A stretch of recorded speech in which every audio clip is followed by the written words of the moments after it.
Hey guys, tonight we step quietly into a medieval winter where the air itself feels like a thin, sharp blade, and every breath you take comes out pale and brief, as if it would rather not linger. The lane beneath your feet is a mixture of packed earth and old straw, frozen hard in places and slick in others. And as you move, you hear that soft, familiar crunch that tells you the ground has been cold for a long time. There are cottages around you, low walls, dark timber, thatch pressed down by seasons, each one holding a small pocket of warmth that can't quite push the chill away. The smell is what stays with you first. Smoke from damp wood, a faint sourness from last year's ale, and the quiet, honest scent of animals sleeping close to humans because it is simply too cold to pretend they live elsewhere. Somewhere, a church bell exists in the distance, but it feels muffled, as if the cold has wrapped cloth around the sound. Before you get comfortable, take a moment to like the video and subscribe, but only if you genuinely enjoy what I do here. And if you feel like it, tell me where you're listening from tonight, and what your local time is, your little dot on the map and the hour on your clock, joining everyone else's in the comments like sleepy lanterns. Now, dim the lights, and let's ease into tonight's journey together. You are not a queen here, not a saint in painted glass, not a name that scribes will carefully preserve. You are a peasant woman, and the world meets you first as work, and then as weather, and then this year as hunger. You stand in the doorway of your home, just long enough to feel the night's cold, still clinging to the wood. Behind you, the room is dim, the fire banked low to save fuel. Ahead, the village lies quiet, but it is not the restful quiet of peace. It is the quiet of calculation, the quiet of people sleeping with their minds half awake, counting what is left. Your hands go automatically to your shawl, pulling it tight. Cloth is precious, warmth is a kind of wealth, and you have learned to wear your life in layers. You step out, and your eyes go without you even choosing to the place where grain should feel certain, the granary. Sometimes it is your own small bin, tucked up off the floor where mice cannot easily reach. Sometimes it is a larger store in the manor's orbit, watched more carefully than any henhouse.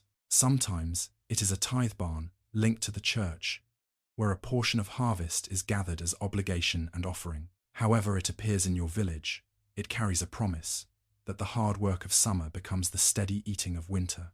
But this year, the promise is thin. You have opened the container enough times to know the sound. A full bin has a certain weight when the lid shifts, a dense, satisfying hush of grain settling. A poor bin sounds different. The kernels slide reluctantly. There is too much hollow in the noise. Even before your eyes confirm it, your ears tell you the truth. It is not that you expected plenty. Medieval life, for most people, lives close to the edge, even in good years. What surprises you is how quickly tight becomes dangerous. The margin disappears like daylight in December. You think of last harvest not as a neat moment, but as a chain of moments. The cutting, the binding, the carrying, the threshing on a floor that raised dust like a pale fog. The aching arms, the sore backs, the constant fear of rain at the wrong time. Grain is not just food. It is labor made edible. It is the summer sun turned into winter strength. And when the harvest fails, whether from too much rain, too little, cold that lingers too long, or disease in the crop, it is not merely a bad season. It is a crack in the roof of life. You move closer, breathe in, and find yourself smelling more than grain. You smell older straw. You smell damp. In some places and times, people would blame witches, or sin, or an angry heaven. In others, they might mutter about a lord's greed, or a miller's unfair measure, or merchants who hoard. The truth, you sense, is usually a braid. Weather, soil, politics, obligations, and simple bad luck all pulling at the same knot. This is one of those nights where the village feels like it is listening for news that never arrives. Not the news of battles or kings, those are distant thunder, but the news of something far more urgent. Whether anyone, anywhere, has surplus. You know how the day will go, because winter days are always shaped the same. There is feeding to be done if there is anything to feed. There is water to be fetched, or ice to be broken. There are small repairs, because everything breaks faster in cold. And there is the constant, quiet question that sits behind every task, like a shadow. How much can you eat today without stealing from tomorrow? Even the language of food changes. In a better year, you might speak of bread with a kind of casual certainty, as if it will simply appear because it always has. Now the word feels heavy. Bread, not an idea, not a comfort, an accounting. If you are near a town, you may have heard of rules meant to keep bread honest. In England, for example, officials enforced something called the assize of bread and ale, which linked the weight and price of a loaf to the cost of grain, trying at least in theory to prevent bakers from cheating desperate people. It is one of those laws that sounds sturdy when spoken aloud, like a strong wooden beam. But you have also learned that a law does not bake bread by itself. A regulation cannot conjure grain out of mud-soaked fields. And in the countryside, far from town scales and inspectors, the measure of fairness often depends on who holds the power, who owns the land, and who can afford to be patient. Patience is a luxury you do not have. You watch the sky brighten slowly, a bruised grey easing into something lighter. The village wakes with small sounds, a latch lifted, a cough behind a wall, a faint shuffle of feet. You hear a child cry briefly and then quiet down, not because the child is content, but because crying costs energy and gains nothing. Hunger teaches even the young to be economical. You walk a little, and the cold keeps your thoughts clear and narrow. You notice what is missing: the smell of fresh bread carried from a neighbour's hearth, the easy laughter of someone who isn't counting, the sound of a full cart. Even the animals seem subdued, their movements slower, as if they, too, have learned that winter is not the only thing tightening. Somewhere, a rooster calls, stubbornly cheerful. It is an almost comedic detail, this tiny creature announcing dawn as if dawn solves anything. But you let it soften you anyway. A small, warm absurdity. The world still performs its routines, even when people are frightened. That, you realize, is both comforting and strange. You think about your place in the household. Your labor is everywhere, but your name is rarely written. You tend the fire, you mend, you fetch, you grind, you nurse, you bargain, you stretch scraps into meals. You watch children's faces for signs of weakness that might become illness. You are not merely in the famine. You are one of the hands holding life together while it threatens to come apart. Historians, looking back across centuries, sometimes argue over how often famine truly struck, and how widely it spread, whether hunger was a constant low hum for the poor, punctuated by sharper disasters, or whether there were longer stretches of stability in some regions than we assume. Records can be uneven. A chronicle might describe a terrible year in dramatic language, while manorial accounts quietly list grain prices and rents with the calm of paperwork. But from where you stand, boots on frozen earth, breath visible in the air, the debate feels distant. What matters is simple. The bin is lighter than it should be, and winter is not yet finished. You turn back toward your home, and you feel the weight of the day ahead settle gently onto your shoulders, not crushing yet, but insistent, like snow accumulating one soft layer at a time. You open the door, and warmth touches your face in a small, tired wave.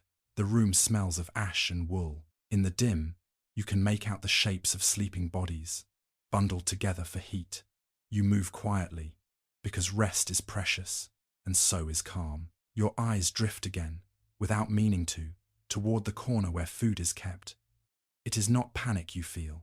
It is a kind of focused seriousness, like the way you might hold a needle steady when mending a tear.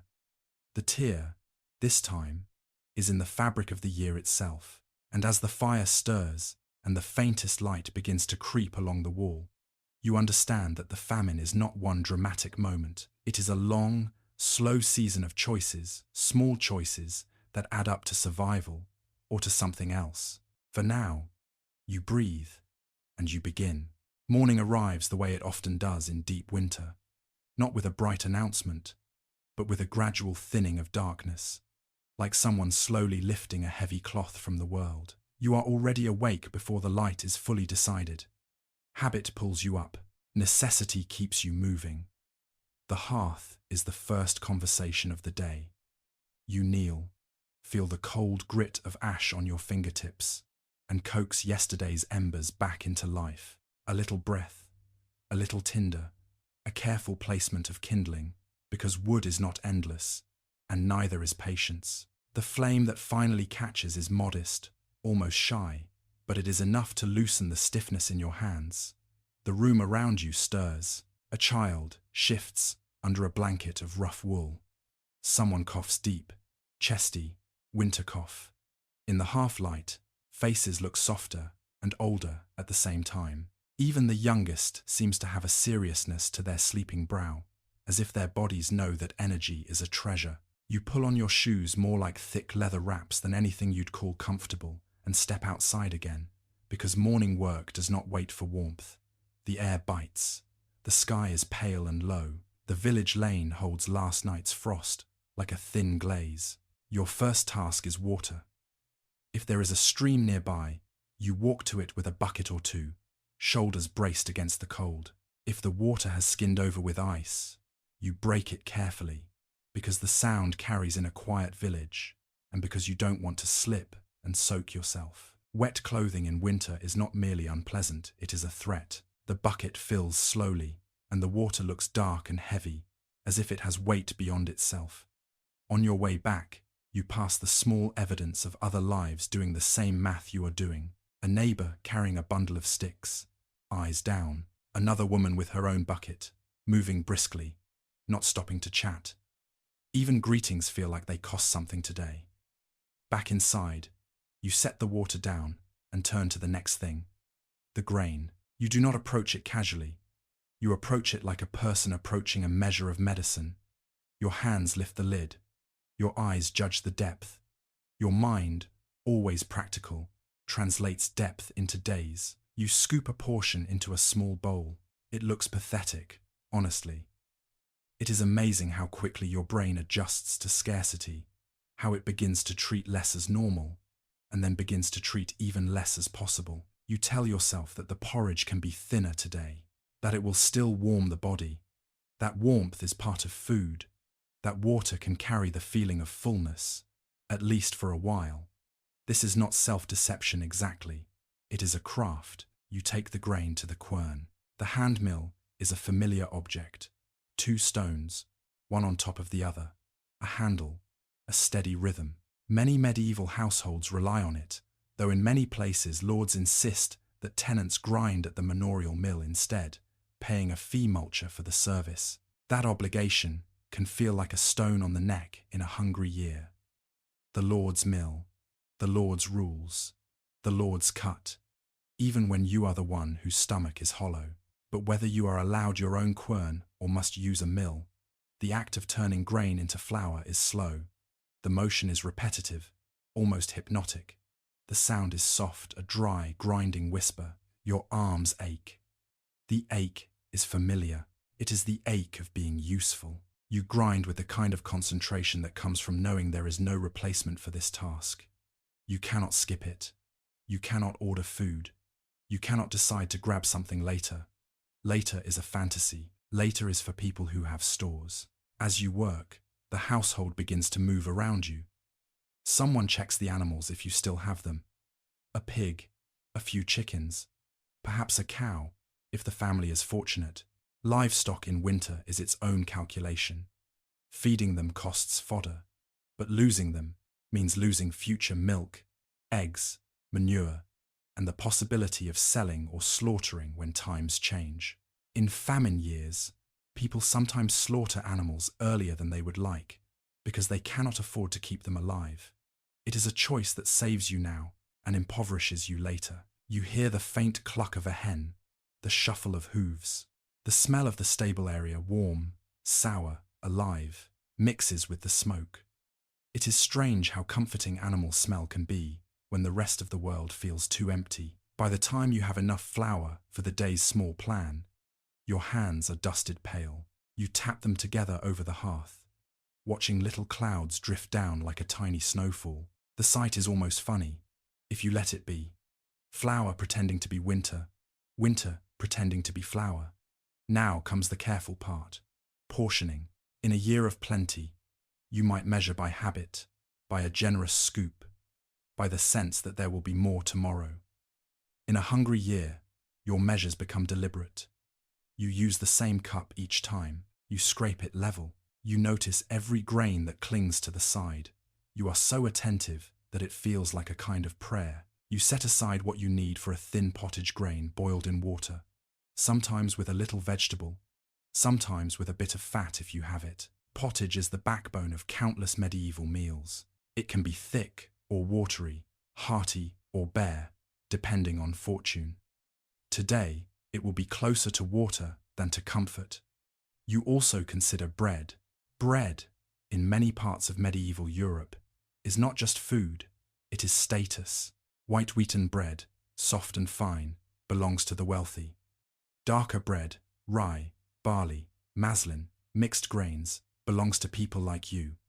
In a famine year, even that becomes a question. Grain that would have been bread becomes gruel. Flour that would have been saved for baking becomes stretched for soup. And bread requires more fuel. An oven, even a small one, drinks wood. So you weigh hunger against heat. Your mind makes these balances automatically now. It is exhausting, this constant accounting, but you do it because you must. As the pot warms, you add the flour gradually, stirring to keep it from clumping. The spoonwood, worn smooth, moves in slow circles. Steam rises. It smells like almost nothing. In a better time, you might add herbs, onions, maybe a piece of salted meat. Now you look at the shelf and see mostly emptiness. And what is not empty is guarded. A little salt. Perhaps a small lump of fat if you are lucky. A handful of dried peas if the store has not been exhausted. You add what you can without lying to yourself. Sometimes it is simply salt. Salt is not luxurious, but it makes thin food feel more like food. It reminds the tongue that it is being fed. The household gathers when the pottage is ready. This is a moment that should feel comforting, everyone close to the fire, bowls in hand, the shared rhythm of eating. But hunger makes people quiet. Hunger makes people listen to their bowls, as if the bowls might speak. You serve first to the smallest, because you have learned to watch children for weakness. Their cheeks look too pale. Their hands feel cold. They tire quickly. In severe hunger, growth slows. Bodies prioritize survival over becoming. You do not say this aloud. You simply ladle carefully. Adults eat more slowly, not out of politeness, but out of instinct, stretching the moment, letting warmth sit in the belly as long as possible. Someone tries a small joke, something about how the pot is mostly water and you could probably see fish swimming in it. The humor is thin, but it matters. It is a thread of normality, and you are all clutching threads. As you eat, your thoughts drift because they cannot help it toward what you have heard in the background of life. In some places, when grain prices rise too sharply, officials attempt controls, setting maximum prices, policing markets, punishing hoarders. Sometimes these efforts help a little. Sometimes they fail, especially when the underlying problem is simply that there is not enough grain.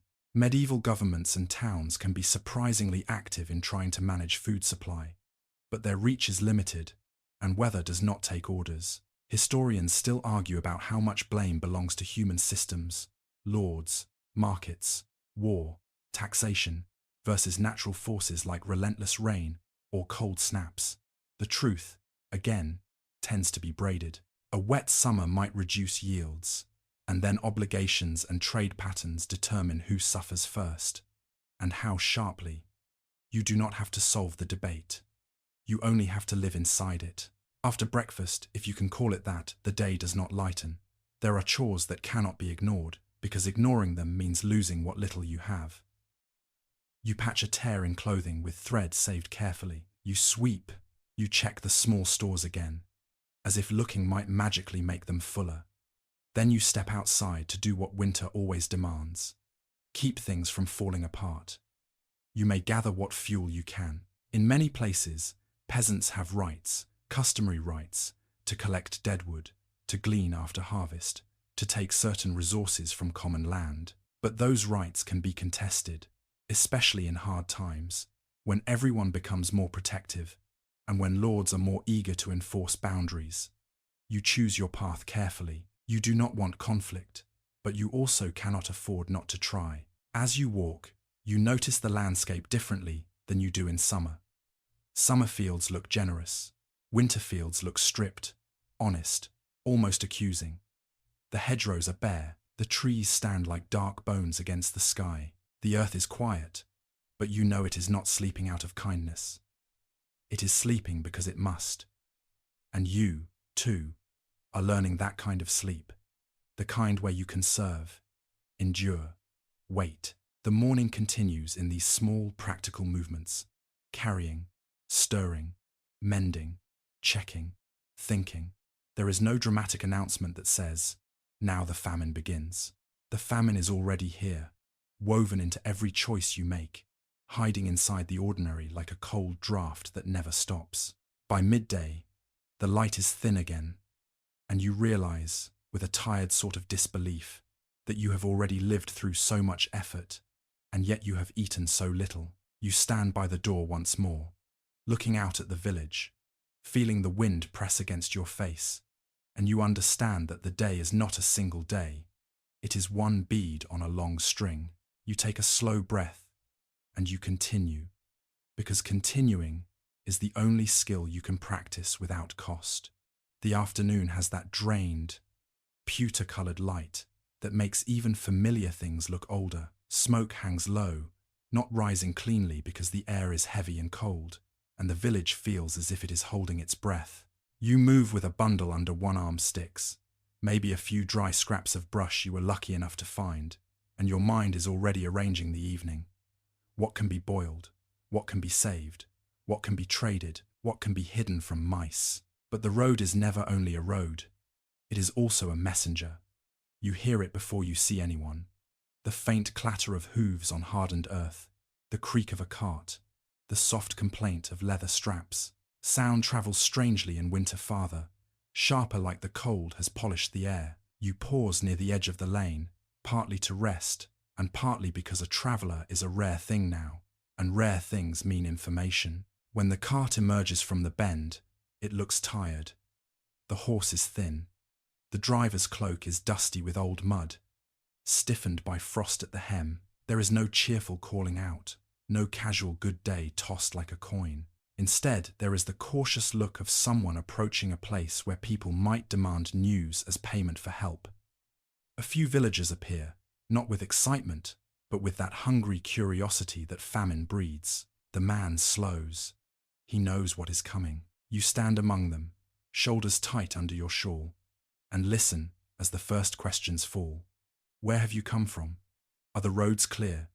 Is there grain in the towns? It is remarkable, in a famine, how quickly a community becomes a kind of unofficial intelligence network. People who rarely travel suddenly know which market is rumoured to have barley, which abbey is said to be distributing alms, which bridge is out, which lord is being strict, which one is looking the other way. The traveller's answers are not comforting. He speaks of fields that yielded poorly too much rain, too little sun, cold that arrived early. He speaks of prices rising in market towns, of coins seeming smaller, of people arguing over measures at stalls. He says he saw a woman in another village selling her best pot for a sack of grain that would not even fill it. He says he passed a roadside group, beggars, perhaps, or simply people who have left home because staying meant starving in one place, instead of walking toward the chance of food elsewhere.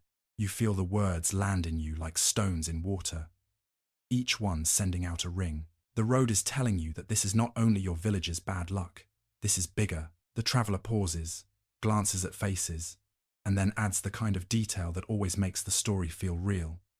He saw a town's granary door guarded more heavily than usual, not just a casual watchman, but multiple men. He heard that officials were worried about theft.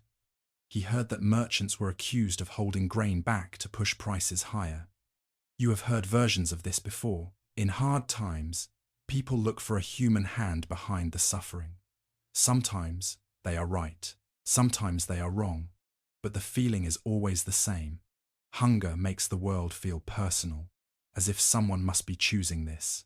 Historians still argue about how much medieval hoarding was deliberate profiteering and how much was simply rational self-protection in a fragile supply system. Grain trade existed, but it moved slowly, and storage was risky. A merchant who keeps grain might indeed be waiting for higher prices. He might also be trying not to lose everything to spoilage or seizure.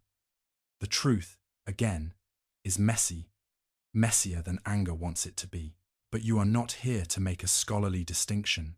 You are here to decide what to do with your own two hands. The traveller mentions monasteries. In many parts of medieval Europe, monasteries are large landholders and centres of charity, though charity is never as simple as a fairy tale. Some abbeys distribute alms at the gate, especially in times of crisis. Some keep strict rules, giving only to locals or only on certain days, or requiring a prayer or a sign of need that can be humiliating. Some are generous, some are cautious. Monasteries, like villages, are made of people, and people have limits. Still, the thought of an abbey gate can flicker in your mind like a candle, a place where food might exist, where the storehouses might be fuller than yours, where the church's duty to the poor might become, for you, a bowl of something warm. You say little, but you store the rumour. The traveller also mentions something else, the mill. He says that in one place, the miller was accused of taking too much skimming flour, adjusting measures. You feel your jaw tighten. The mill is a choke point in the food chain. Grain becomes bread through that stone and that service. When hunger rises, the miller becomes an easy target for suspicion. Sometimes, suspicion is deserved. Medieval records include plenty of complaints about dishonest measures, and communities can and do prosecute certain kinds of fraud, especially in towns. But it is also true that when everyone is desperate, every transaction feels like a potential theft. Even an honest miller can become a villain in a story people need. You turn these thoughts over as the traveller's cart moves on. He cannot stay long. He has his own survival to manage, his own route, his own calculations. But he leaves behind a changed air. The village feels slightly different after news has passed through it, as if everyone is now walking inside a larger map. You go back to your tasks, but your mind keeps reaching outward. The road, you realize, is not just physical. It is emotional. It carries fear from one place to another. It carries hope. Too thin, perhaps, but real. If you hear that one region has had better weather, you imagine grain coming from there. If you hear that a town council is regulating prices, you imagine fairness returning. If you hear that an abbey is feeding the poor, you imagine a door that might open. Later, as you walk toward the edge of the village, perhaps to check a hedgerow for anything edible, perhaps to gather more fuel, you see another small group. 2 figures on foot. Not locals. Their clothes are worn, travel-stained. They move slowly, as if walking has already taken everything they can give. You do not rush toward them. You observe first. In hard times, strangers can be both threat and mirror. The road brings not only information but people, and people who arrive hungry may ask for what you cannot spare. The pair draws closer. One is older, shoulders slumped. The other looks younger, maybe not quite grown, eyes too watchful. They glance at houses with the quick, assessing look of those who are wondering where to beg without being chased away. You feel a tightness in your chest. In a better year, you might offer a crust, a small kindness. In a famine year, you weigh your children's hunger against another person's hunger, and the scales do not feel moral, they feel brutal. You also know that communities can become harsh toward wanderers in famine. People fear disease, they fear theft. They fear that outsiders will drain what little the village has. Even in later centuries, authorities sometimes try to restrict movement during food crises, worried about disorder. In the medieval world, those fears can be sharpened by the absence of any formal safety net beyond local charity and custom. Still, the church teaches mercy, and mercy is not an easy thing to practice when your hands are empty. You exchange a few words. Where are they from? How far have they come? Their answers are vague, partly because they are tired, and partly because truth can be dangerous. They say the harvest failed. They say there is little work. They say there is hunger, as if you needed confirmation. You do not invite them in. You cannot. But you might point them toward the church, where sometimes alms are given, or toward a household rumored to have more than most. This is the kind of small guidance people give in hard times.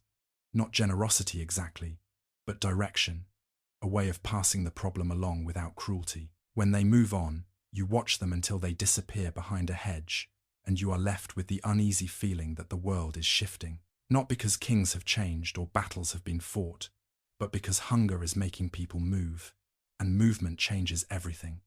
In the evening, as the light fades early, you sit closer to the hearth. The day's work has not brought comfort, only continuation. Your hands smell faintly of smoke and damp wood. Your belly feels the familiar hollow, a quiet presence that does not go away after the last spoonful. Someone in the household mentions the market again tomorrow, perhaps, if there is anything to sell. A chicken, a tool, a piece of cloth. Every item in your home suddenly has a price tag written in your mind, not in coin, but in days of food. You find yourself thinking of the travellers, words about guarded granary doors. The image sticks.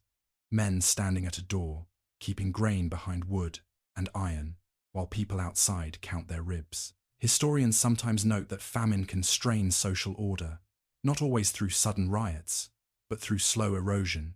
Petty theft rises, trust thins, old customs are tested. People who once relied on neighbourly exchange begin to shut their doors. The village becomes less porous, more suspicious, more brittle. You feel that brittleness now, not as a dramatic crack, but as a subtle change in tone. Fewer shared jokes, fewer open-handed gestures, more guarded looks. And yet, you also see the opposite in small moments. Someone leaving a handful of straw by a neighbour's door without being asked. Someone quietly sharing a bit of salt. Someone lending a pot because the other household's pot has cracked. Famine reveals fear, yes, but it can also reveal stubborn, ordinary kindness. You lie down that night with your body tired in a way that feels older than your years. The roof above you creaks softly with the shifting of cold. Outside, the village settles, and the road continues to exist beyond your sight, carrying its rumours, its travellers, its hunger. In the darkness, you hold the traveller's news like a stone in your hand, heavy, undeniable, and strangely grounding, because now you know this is not only you. You are inside a wider season of hardship, and tomorrow you will wake again, and you will do the same, careful math, but with a larger map in your mind. Markets, mills, monasteries, roads, each one a possible thread in the woven struggle of survival. Market day begins before the sun really commits to it. You wake in the grey, when the air inside the cottage still feels like outdoors, and you lie still for a breath listening. The quiet is never complete. There is always the faint shifting of bodies, the small animal sounds if any livestock is kept close, the soft tick of ash settling in the hearth. You can almost hear the household's thoughts. Everyone is thinking the same thing, in their own way. Today must work. You rise carefully, dress in layers that have grown thinner over years of washing and mending, and gather what you will carry. The what is the first humiliation of a famine market. You bring less than you want, and you already know it will not buy enough. Maybe you have eggs, if the hens are still laying despite the cold. Maybe you have a small piece of cloth you've been saving, or a bundle of spun wool, or a tool you can spare only because you are choosing immediate hunger over future work. Or perhaps you have nothing but a few coins, thin, rubbed smooth, too light in your palm. You step out into the lane. Others are doing the same. There is no festive feeling to market day now. None of the easy chatter that sometimes comes when people expect to return with salt, with fish, with a bit of sweetness, if fortune allows. Instead, the village moves like a line of quiet pilgrims. You all walk toward the same place, with the same tightness in your shoulders. If the market is in a town, you follow the road that leads to it. Boots crunching over frost, the hedges are bare, the fields look scraped clean. Sometimes, you pass other groups from other villages. Faces unfamiliar but expressions identical. Hunger gives everyone the same look. Eyes that measure, hands that keep close to the body, mouths that don't waste words. As you draw near, you begin to hear the market before you see it. The clink of metal on wood, the low murmur of bargaining, the occasional sharp voice anger, accusation, or simply someone trying to force the world to respond. The town itself smells different than the countryside. There is more smoke, more refuse, more people packed into a smaller space. The streets are narrow, the buildings taller, the shadows deeper. If you are used to open fields, the town can feel like a maze made of stone and damp. In winter, that damp seeps into everything. You enter the market square, and the sight hits you like cold water. Stalls line the edges. Some are fuller than you feared. Some are bare enough to feel like a bad joke. A few sacks of grain, a basket of onions, dried peas, saltfish, dark bread stacked in uneven rows. A butcher's stall that looks almost empty meat is not for most people now, not unless it is offal or something nearly gone. And everywhere, faces. People press close to stalls, not out of excitement but out of desperation. A woman argues over the weight of a loaf. A man holds up a handful of coins with a kind of pleading anger. Children cling to sleeves, wide-eyed, watching their parents negotiate, as if negotiating is a form of magic. You move slowly, scanning, trying to take in the prices, without letting your expression betray you. This is another craft you learn in hard times, keeping your face calm when your stomach drops, because the prices are worse, not by a small amount, not by the kind of rise you can absorb with careful planning. They have leapt. Grain costs more than you have seen in years. Bread is smaller, darker, heavier, with unfamiliar grain. Even humble foods, peas, beans, are marked higher. In some medieval towns, officials attempt to regulate bread prices and weights, and in England, the assize of bread and ale is a well-known example of such regulation. In theory, it protects buyers from being cheated when grain prices fluctuate, tying the loaf size to the cost of wheat. In practice, enforcement varies, and in a true shortage, bakers and sellers struggle too. They must buy expensive grain, pay rents, pay fees, and still survive. Still, people blame them because they are visible. The hunger is in your belly, but the baker is right there, with bread in his hands. You approach a bread stall. The loaves look dense, darker than the fine white bread you might see in a lord's hall. This is bread for people like you, rye, barley, mixed grain if it can still be called bread. You ask the price. The seller tells you, and it is as if the air thickens. You do the math. You count your coins again, as if they might have multiplied out of pity. They have not. You feel heat rise in your face, a flush of anger and embarrassment. You are not a person who expects luxuries. You are asking for the most basic thing, bread, and the world is answering with a number that feels like a closed door. Behind you, another buyer argues. The seller's voice hardens. There is talk of fair measure, honest weight. Last week it was less. The seller's hands spread in a gesture that says, "What do you want from me? I cannot sell what I do not have." And there it is, the cruel simplicity of the famine market. Everyone is trapped inside the same scarcity, but they meet each other as opponents. You step away before your own voice betrays you. You move toward grain instead, because grain can be stretched into pottage, into bread, into something that lasts. At a grain merchant's stall, you see a few sacks covered, guarded. The merchant watches the crowd like a man guarding a fire in a storm. You ask for a measure, perhaps a peck, perhaps less, depending on your means. The merchant names a price. It is high. You bargain, because bargaining is not rudeness here, it is survival. You offer what you have, perhaps adding an egg or a bit of cloth. The merchant hesitates, and then you see it, what famine does to power. When people are hungry, the person with grain becomes, for a moment, a kind of lord. Not by title, not by land, but by possession. Even a small merchant, even a stallholder, suddenly holds something as precious as iron. He offers you less grain than you want, for the price you can pay. You know it is unfair. You also know you may have no better option. Around you, others make the same compromise. A woman buys a small sack and clutches it as if it is a child.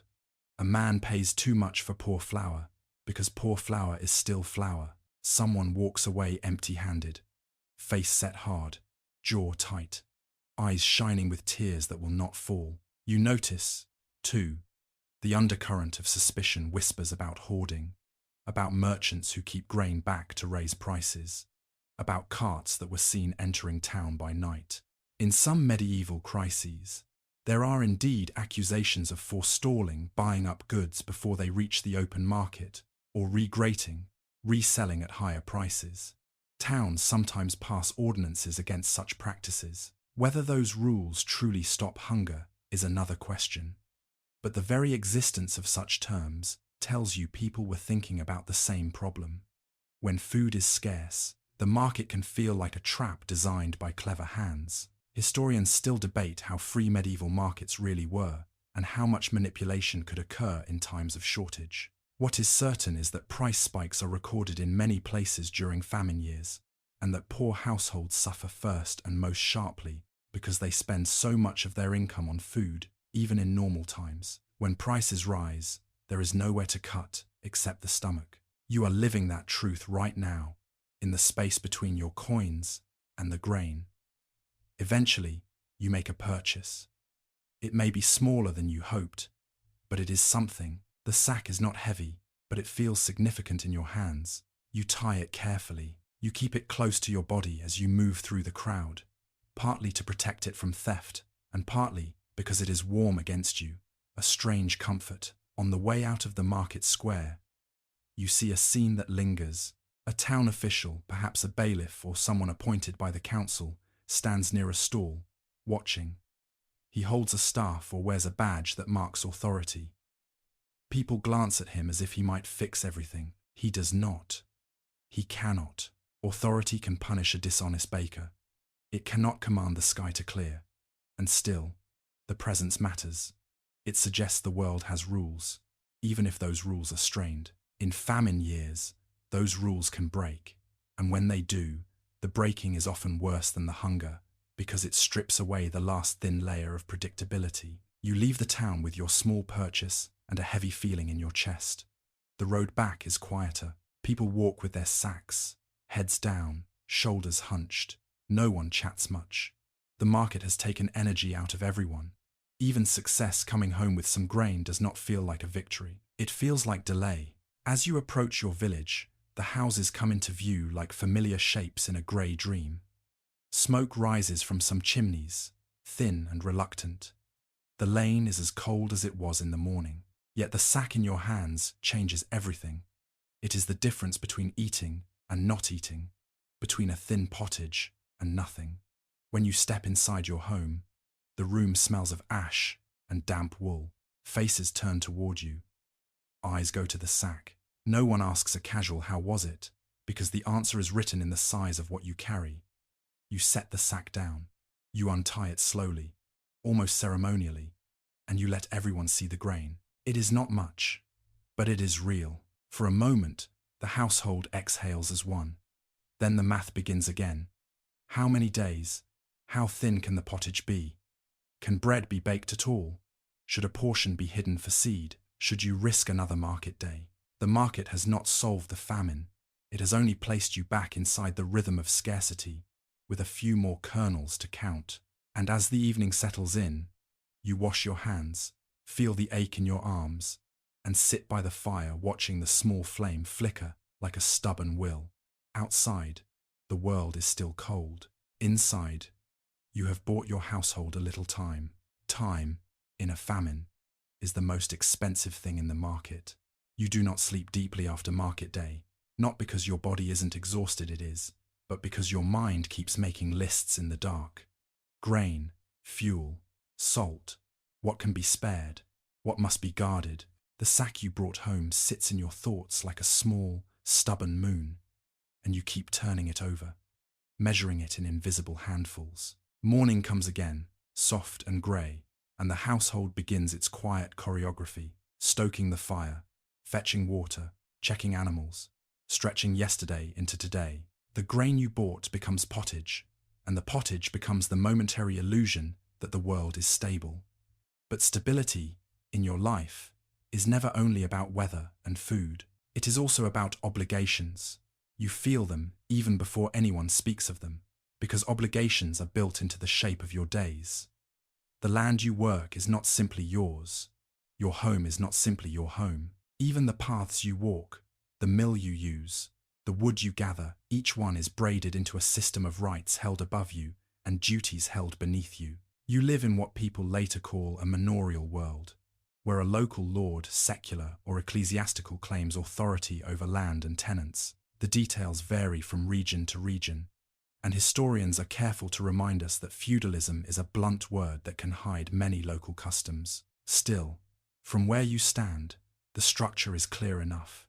You owe, and you owe regularly, and what you owe does not shrink simply because your stomach does. Today, the reminder comes in a small, ordinary way. Someone arrives, an official of the manor, perhaps a reeve, perhaps a bailiff, moving with the brisk confidence of a person who is not afraid of your hunger because it is not his. He has a list, or he has a memory sharpened by repetition.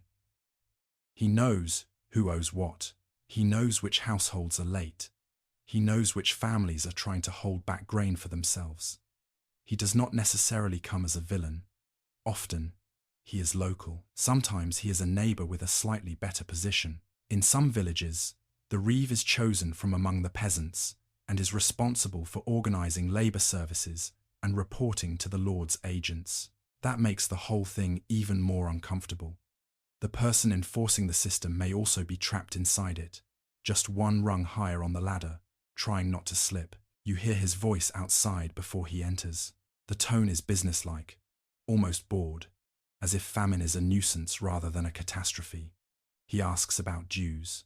Maybe it is rent in kind grain, eggs, a portion of what you produce. Maybe it is money, rent, if coin has become common enough here. Maybe it is labor, days owed on the lord's demesne, the portion of land kept for the lord's own benefit. Ploughing, harrowing, harvesting work that must be done for him before you can do it for yourself. In a hungry year, labor feels heavier, not just because you are weaker, but because every day spent on the Lord's land is a day you are not protecting your own household's fragile survival. And then there are the smaller, sharper obligations, the ones that can surprise you like a hidden thorn. If someone in the household dies, there can be a heriote, the Lord's right to take the best animal or best item from the deceased tenant's estate. It is one of those customs that makes a kind of grim sense within the system. Lords argue it is part of the tenure, the price of holding land, but to you, in a famine year, it feels like being asked to bleed when you are already pale. If your daughter marries, there may be a merchet, a marriage fine paid to the lord in some parts of England and elsewhere. Historians still debate exactly how widespread it is and what it truly represents: control, compensation for lost labor, a local custom that varies widely, but you know the feeling behind it. Even family milestones can have a price attached, as if joy itself must pay a toll. And then there are the banalities, those rights that force you to use the Lord's facilities and pay for them. The Lord's mill, the Lord's oven, the Lord's winepress. In parts of France and other regions, the ban can mean you are obliged to grind grain at his mill and bake in his oven, paying a portion as fee. It can sound almost reasonable in a textbook: shared infrastructure, centralized services, until you are standing there with your last grain and someone is holding out a hand for a cut. You think, with tired irony, that even the act of turning grain into flour can be taxed by the universe and by the manor. The official's eyes flick to your stores. He does not need to count them precisely to know the truth. Everyone can smell scarcity now. The question is not whether you have enough. The question is whether the system will let you keep what you have. You answer carefully. You speak with respect, because respect is a kind of armor, thin but sometimes effective. You explain that the harvest was poor. You hint at hunger without turning it into a plea, because pleas can invite contempt. You offer what you can, maybe not everything demanded, but something that shows you are not openly defying the order that could punish you. Punishment is not always dramatic. It can be a fine, it can be the loss of access to common resources, it can be pressure, harassment, the slow tightening of a screw.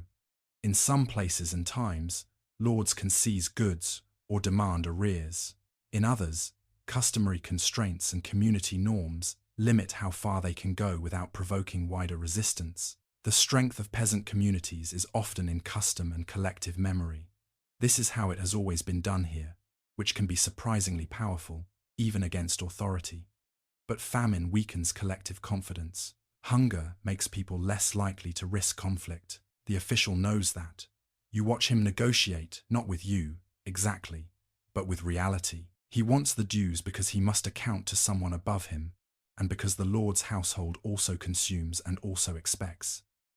Yet he sees your hollow stores. He hears your careful tone. He knows that taking too much might leave nothing, and then next year there will be no tenant to pay at all. This is where the world becomes morally complicated, in a way that feels almost too heavy for a sleepy mind, yet you live it anyway. The system is hard, but it is also interconnected. Lords need peasants, peasants need land, everyone needs harvests. In a famine year, those interdependencies become painfully visible. The official leaves, and the air in your home shifts. It is not relief, not exactly. It is the aftertaste of having been evaluated. You sit for a moment by the hearth, letting the warmth touch your hands. You think about what it means that your survival can be affected by someone else's calendar. There is the agricultural calendar: planting, growing, harvesting. There is the weather calendar: frost, thaw, rain, wind. And then there is the manorial calendar: dues, court days, labor service, obligations that arrive like clockwork, no matter what the sky has done. In some villages, the manorial court meets regularly, dealing with disputes, enforcing customs, recording transfers of land, punishing small offences, letting animals stray, failing to maintain hedges, breaking local rules. The court is both a tool of control and, sometimes, a place where peasants can assert customary rights. If you have ever stood in such a court, you know the strange feeling of community and pressure. Neighbours present, officials watching, the language of rules wrapping itself around ordinary life. In famine years, that court can become a stage where tensions show. Someone accused of stealing sheaves, someone fined for taking wood beyond their right, someone pleading for leniency on dues. The law is not separate from hunger, it sits right inside it. You rise again and return to work, because work is the only way to keep anxiety from swallowing the day. You mend a sleeve, you stir another pot, you check on the animals, you step outside to gather what fuel you can, and as you walk, you notice something subtle. The way property lines feel sharper now. In summer, a hedgerow can feel like a simple feature. In famine, it becomes a boundary between survival and punishment. The edge of the Lord's wood, the limits of the common, the rules about gleaning each one, is suddenly charged with meaning. Gleaning, you know, is one of the small mercies of the agricultural world. After harvest, poor households may gather leftover stalks and dropped grain from the fields. In some places, it is a customary right. In others, it is tolerated rather than guaranteed. When harvests are poor, there is less to glean, and landholders may be more protective. Even the scraps become precious. You find yourself thinking quietly, without drama, how strange it is that so much of your life is built around leftovers. Leftover grain, leftover straw, leftover warmth in the embers, leftover daylight in winter afternoons, and now even leftover patience, stretched thin. Historians still argue, in their own calm language, about the balance of coercion and negotiation in medieval rural life, how harsh lords could truly be in practice, how often peasants resisted, how much daily life was shaped by rigid hierarchy versus local bargaining and mutual dependence. You can feel both at once. You can feel the weight of authority and the subtle power of community custom. You can feel how the system holds you, and how you sometimes hold it back, not with rebellion but with endurance. By late afternoon, the sky dims again, and you return home with your bundle of fuel. Small victory though it is, the fire burns, The household gathers. Someone mentions the Jews again in a low voice, as if speaking of them might summon them back. You do not respond with a grand speech. You simply take stock of grain, of time, of strength. Your life is not a story of sudden revolutions. It is a story of careful survival inside a world that expects its share, regardless of your hunger. And as the flames settle into a steadier glow, you understand that famine is not only the absence of food, it is the tightening of every obligation, the way every system, weather, market, manor pulls at you at once. Still, you breathe. You lean closer to the warmth. You let your shoulders drop, just a fraction, because tomorrow will ask again, and you will answer again, with the same quiet skill. You will endure, you will measure, you will keep the household stitched together, one small choice at a time. The days keep moving forward, even when you wish you could hold them still and squeeze more out of them, more warmth, more food, more certainty. Instead, time passes with that steady medieval indifference. The sun rises late, the light stays thin, the cold returns early, and your life is measured in tasks repeated until they feel like the only language you speak. But now, hunger begins to press against something else, something older than the manor and deeper than the market, the church calendar. It surrounds you the way the seasons surround you. You may not always read, and you may not always have leisure to reflect, but you know the rhythm. Saints' days and feast days, fasts and festivals, Sundays that interrupt work with the demand to stand, to listen, to kneel, to remember your smallness and your soul. In a normal year, those rhythms can feel like structure. They cut the year into manageable pieces. They promise that, even if your life is hard, it is not shapeless. The bell rings, and the bell says, there is an order beyond your worries. In a famine year, the bell rings, and you can't help hearing it as a question. What does fasting mean when you are already hungry? You walk to church because you do, because everyone does, because belief is woven into the village the way straw is woven into thatch. The path is cold and damp, and your breath clouds in front of your face as you join other villagers. You can tell, by the way people move, that they are conserving energy. Even the children are quieter. Even the dogs seem less interested in barking. Inside, the church is a different kind of cold. Stone holds winter as if it likes it. The air smells of wax, old wood, damp wool, and faint incense if the parish is wealthy enough to use it. Light comes through small windows, muted, turning the interior into a world of grey-blue shadows. You stand among your neighbours, shoulders close because bodies create heat, and the priest begins. The words are familiar. The prayers are the same ones you've heard since you were small. There is comfort in familiarity, but there is also an ache, because comfort does not fill your stomach. When the priest speaks of sin and salvation, you find your mind drifting, not out of disrespect, but out of exhaustion. You think of the grain bin, you think of the market, you think of the thin pottage, you think of the strangers on the road, and then you hear the priest speak of fasting. Fasting is not a small thing in medieval Christianity. Lent stretches long before Easter, and there are other fast days too. Days when meat is forbidden, when certain foods are restricted, when people are asked to discipline the body to sharpen the soul. Even outside strict fasts, there is a moral vocabulary around appetite.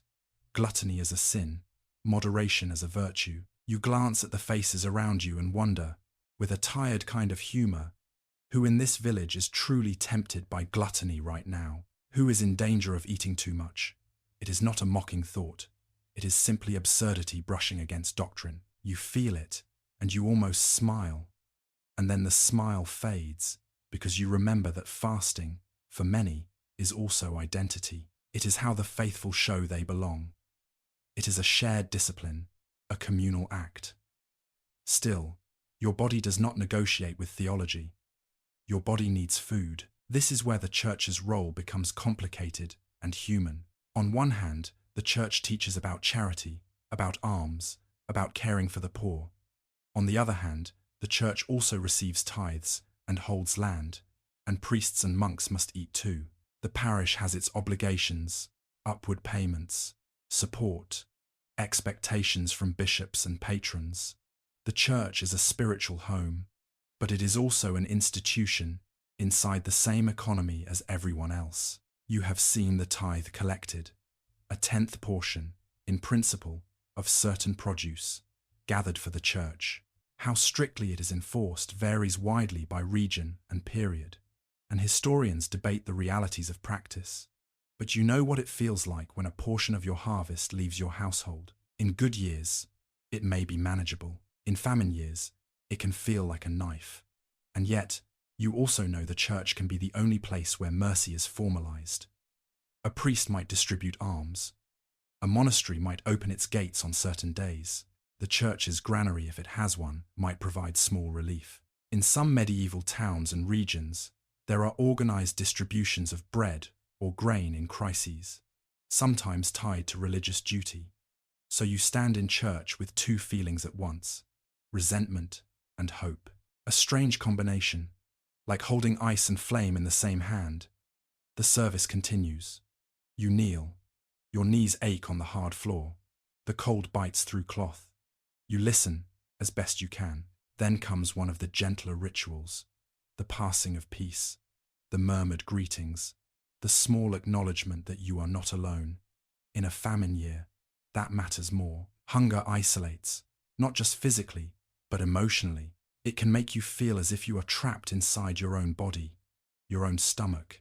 The church gathers you back into a we, even if that we is struggling. After the service, people do not linger as long as they might in summer. There is no warmth to enjoy outside. Still, in the churchyard, you hear murmurs, news, rumor, prayer. Someone says the priest mentioned a procession. In some places, when crops fail or weather turns cruel, communities turn to collective religious acts, rogation processions, prayers for good harvests, blessings of fields. Rogation days, often in spring, are one example, though practices vary. People walk the boundaries of their parish, chanting litanies, asking for protection and fertility of the land. You imagine it already, the village moving through fields that look like they have forgotten how to be generous, voices rising in the cold air. It is both touching and heartbreaking, because you understand the impulse. When you cannot control the weather, you speak to the heavens. Historians still argue about how medieval people understood famine, how much they saw it as divine punishment, how much as natural misfortune, how much as human failure. The evidence suggests a mixture, and it shifts over time and place. But you know, in your bones, that when hunger comes, it is hard not to ask why. It is hard not to imagine the world as a moral machine that must have been triggered by someone's wrongdoing. And then comes the sharp edge of that thought. If famine is punishment, who is being punished? Why the poor first? Why the children? You do not say this aloud. These are dangerous questions, but they live quietly behind your eyes. Back at home, you face the practical reality. It is still a fasting season, or at least a fasting day, and the rules remain even when the pantry is empty. In many households, fasting means substituting fish for meat, using oil instead of animal fat, eating simpler foods. For you, the substitution is almost laughable. You do not have meat to substitute. You do not have abundant fish unless you live near a river and have rights to it. So your fasting becomes something else. It becomes a careful attention to what little you do have, and a quiet guilt that feels undeserved but still clings, because you cannot always follow the rules. If a neighbor offers a bit of animal fat, do you refuse because it is a fast day, or do you accept because your child's cheeks are hollow? Doctrine meets hunger, and hunger usually wins. You stir the pot again. Pottage, thin and steady. Perhaps you add peas if there are any left. Perhaps you scrape the last onion into it, letting the smell fill the room with a small memory of abundance. The scent of onion can be strangely powerful, sharp, warm, real. It makes the meal feel less like water and more like life. As you eat, you notice how religion enters your gestures without you thinking. A small sign of the cross, a murmured thanks, the habit of asking for protection. These acts are not dramatic. They are woven into your hands, like the way you stir, like the way you tie cloth. Later, you may take a small portion if there is any to someone worse off, an older neighbor, perhaps, a widow, a family whose stores ran out sooner. Charity in famine is often not grand. It is a spoonful, a crust, a bundle of fuel. It is a quiet transfer of survival from one fragile hand to another. And there is always the fear. If you give, will you have enough? If you do not give, what kind of person are you becoming? This is the spiritual weight of famine, heavier than any sack of grain. Hunger tests the body, but it also tests the idea of community. The church tells you to love your neighbor. The winter tells you to protect your own. You live between those commands. As evening comes, the bell rings again in the distance. Vespers, perhaps, or simply the marking of time. The sound drifts over the village like a thin ribbon. You listen, and for a moment, you let it soothe you.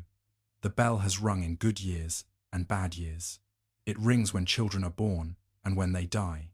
It rings when harvest is rich and when fields fail. It is continuity made audible. You sit closer to the fire and think about the coming months. Spring feels far away. The hunger feels close. The church calendar promises Easter, a turning toward light.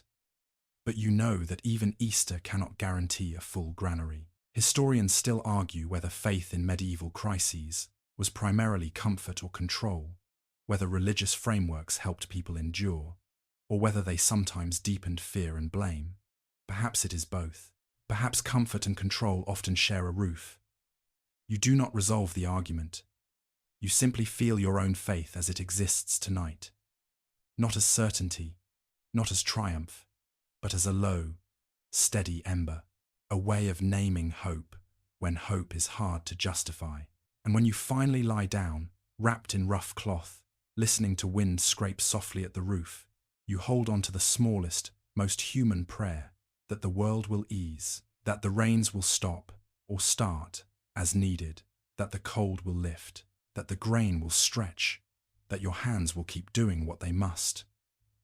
The bell's echo fades into silence. Your stomach is not full, but your eyes grow heavier, because the body, no matter how hungry, still seeks rest. And in the dark, you drift in that uneasy space between hunger and sleep, between doctrine and need, between the medieval calendar of saints and the far older calendar of the body.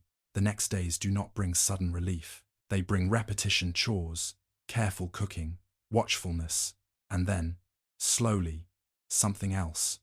Your attention begins to drift outward toward the edges of the world you normally ignore.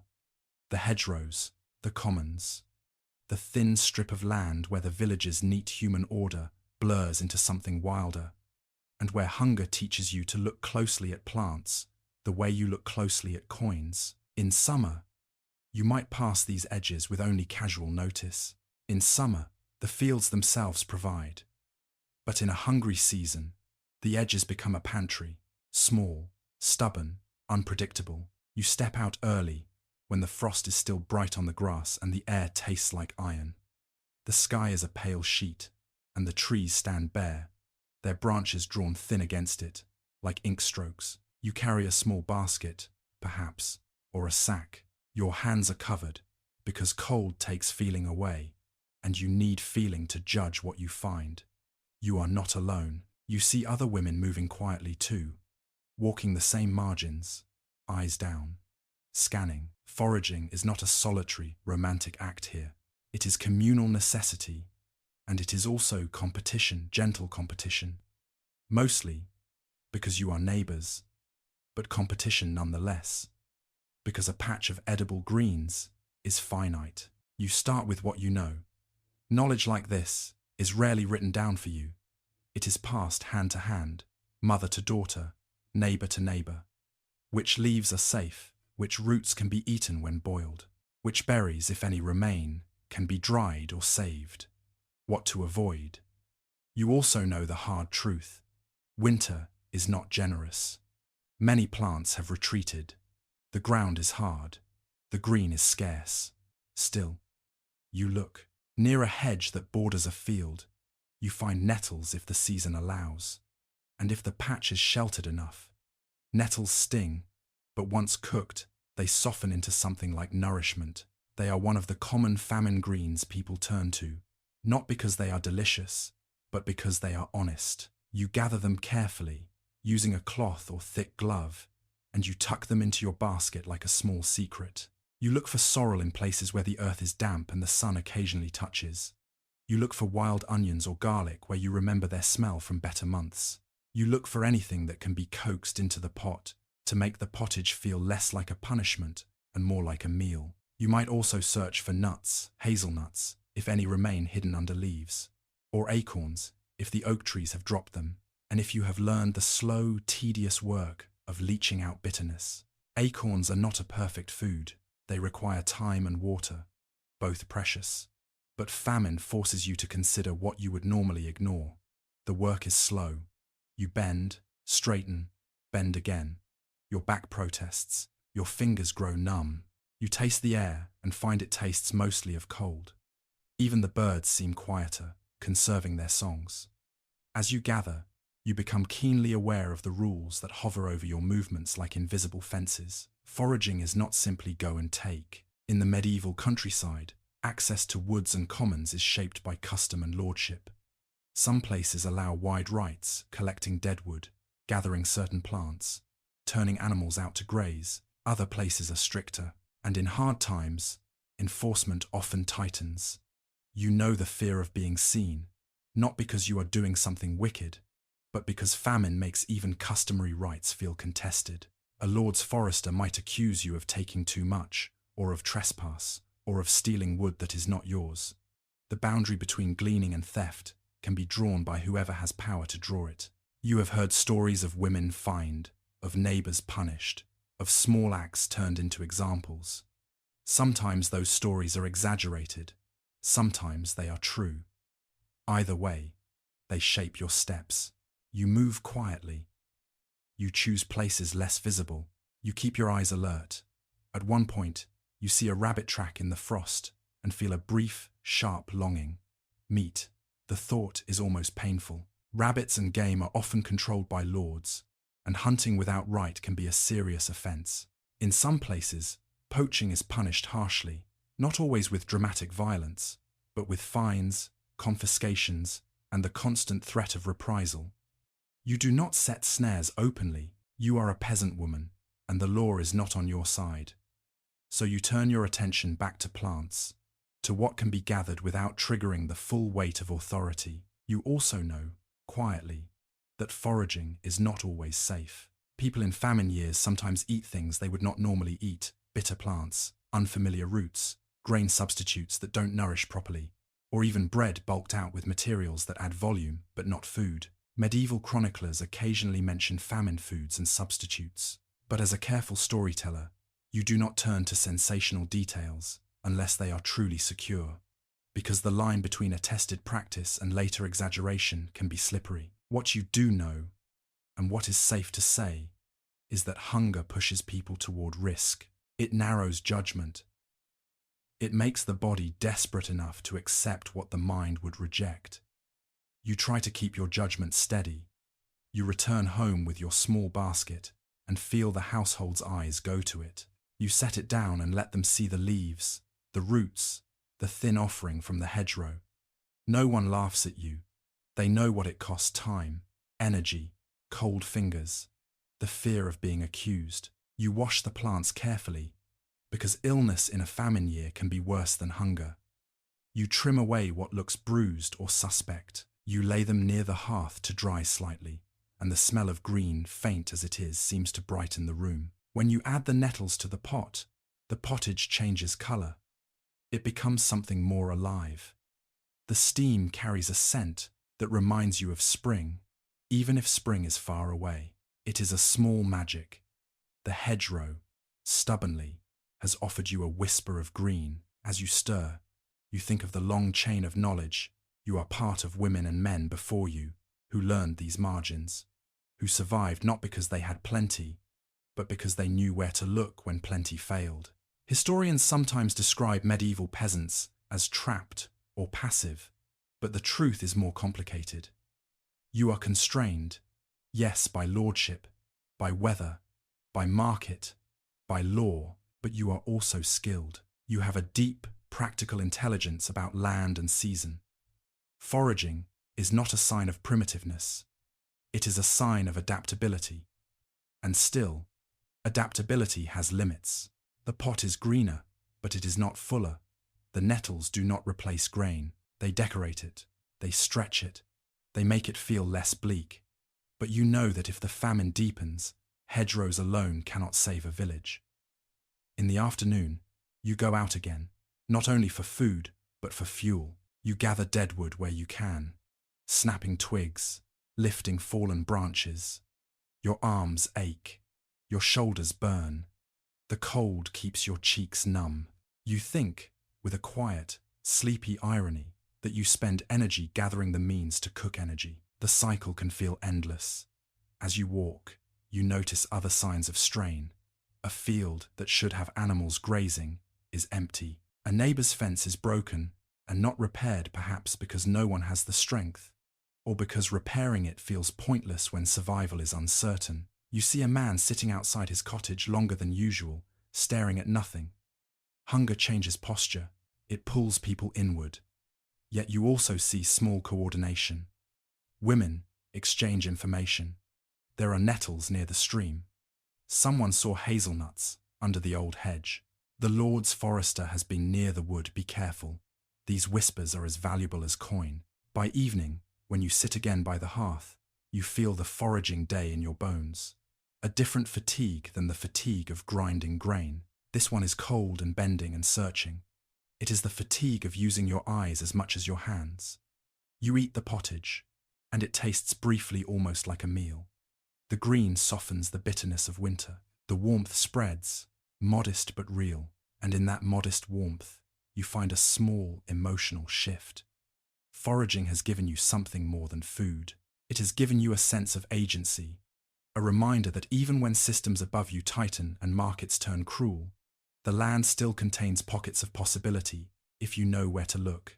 You do not romanticize it. You do not pretend the hedgerow is a miracle. You simply take the gift for what it is. A few leaves, a few roots, a little time bought with cold fingers.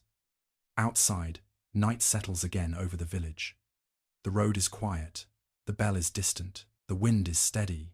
Inside, you curl closer to the fire and let your mind rest on the image of green in the pot, like a hint that seasons still turn, even when you can't yet feel them turning.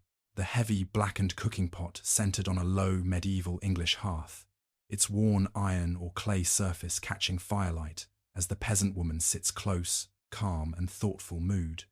Historical oil painting, classical academic style, realistic, highly detailed, warm golden colors, soft shadows, rich textures, cinematic 16:9 composition, a small, steady fire kept modest on purpose.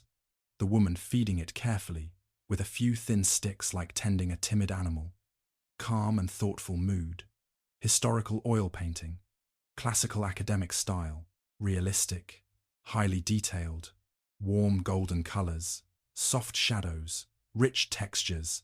Cinematic 16:9 composition. Dim cottage interior lit only by hearth glow. Cold walls. Breathing damp winter, while hands hover near warmth. Calm and thoughtful mood.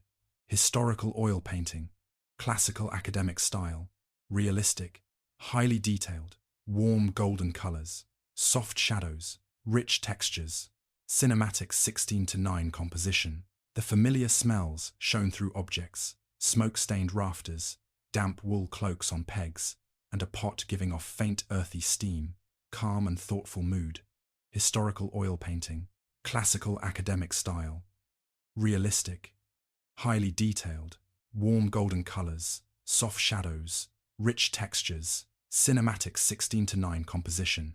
Pouring water into the pot first, the woman's hands deliberate as water becomes the greatest ingredient of famine. Cooking, calm and thoughtful mood. Historical oil painting, classical academic style, realistic, highly detailed, warm golden colors, soft shadows, rich textures, cinematic 16:9 composition, a measured handful of grain added carefully. the woman's eyes counting as kernels fall like quiet arithmetic into the pot. Calm and thoughtful mood. Historical oil painting. Classical academic style. Realistic. Highly detailed. Warm golden colors. Soft shadows. Rich textures. Cinematic 16:9 composition. Steady patient stirring over the small flame. The woman's wooden spoon moving in slow circles as patience becomes the only spice. Calm and thoughtful mood. Historical oil painting. Classical academic style. Realistic. Highly detailed. Warm, golden colors. Soft shadows. Rich textures. Cinematic 16:9 composition. Thin pottage warming the room. Steam rising as the household leans closer, and cheeks soften briefly in relief. Calm and thoughtful mood.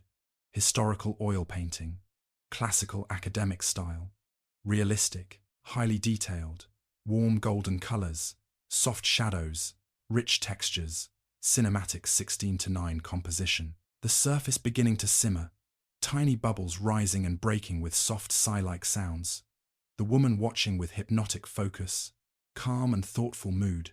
Historical oil painting. Classical academic style. Realistic. Highly detailed. Warm golden colors. Soft shadows. Rich textures. Cinematic 16:9 composition. Steam catching the hearthlight. Curling like living ribbon above the pot as the air briefly looks alive. Calm and thoughtful mood. Historical oil painting. Classical academic style. Realistic. Highly detailed. Warm golden colors. Soft shadows. Rich textures. Cinematic 16:9 composition. A wider hearth gathering. Family figures huddled around the fire, not for romance, but for survival. The pot glowing as the true center. Calm and thoughtful mood. Historical oil painting. Classical academic style. Realistic. Highly detailed. Warm golden colors. Soft shadows. Rich textures. Cinematic 16:9 composition. A gentle question asked. A household member leaning in and gesturing toward the pot as if asking for thicker pottage. Calm and thoughtful mood. Historical oil painting. Classical academic style. Realistic. Highly detailed. Warm golden colors. Soft shadows. Rich textures. Cinematic 16:9 composition. The question landing heavily. The woman pausing mid-stir and glancing toward the grain store. And the family faces. Calm and thoughtful mood. Historical oil painting. Classical academic style. Realistic. Highly detailed. Warm golden colors. Soft shadows. Rich textures. Cinematic 16:9 composition. A mental calendar made visible through props. A small market sack. A few coins. And a tally mark on a stick near the hearth, while the woman weighs days. Calm and thoughtful mood. Historical oil painting. Classical academic style. Realistic. Highly detailed. Warm golden colors. Soft shadows. Rich textures. Cinematic 16:9 composition. A careful answer without drama. The woman's calm gesture toward tomorrow, as she keeps stirring. Everyone listening to restraint. Calm and thoughtful mood. Historical oil painting. Classical academic style. Realistic. Highly detailed. Warm golden colors. Soft shadows. Rich textures.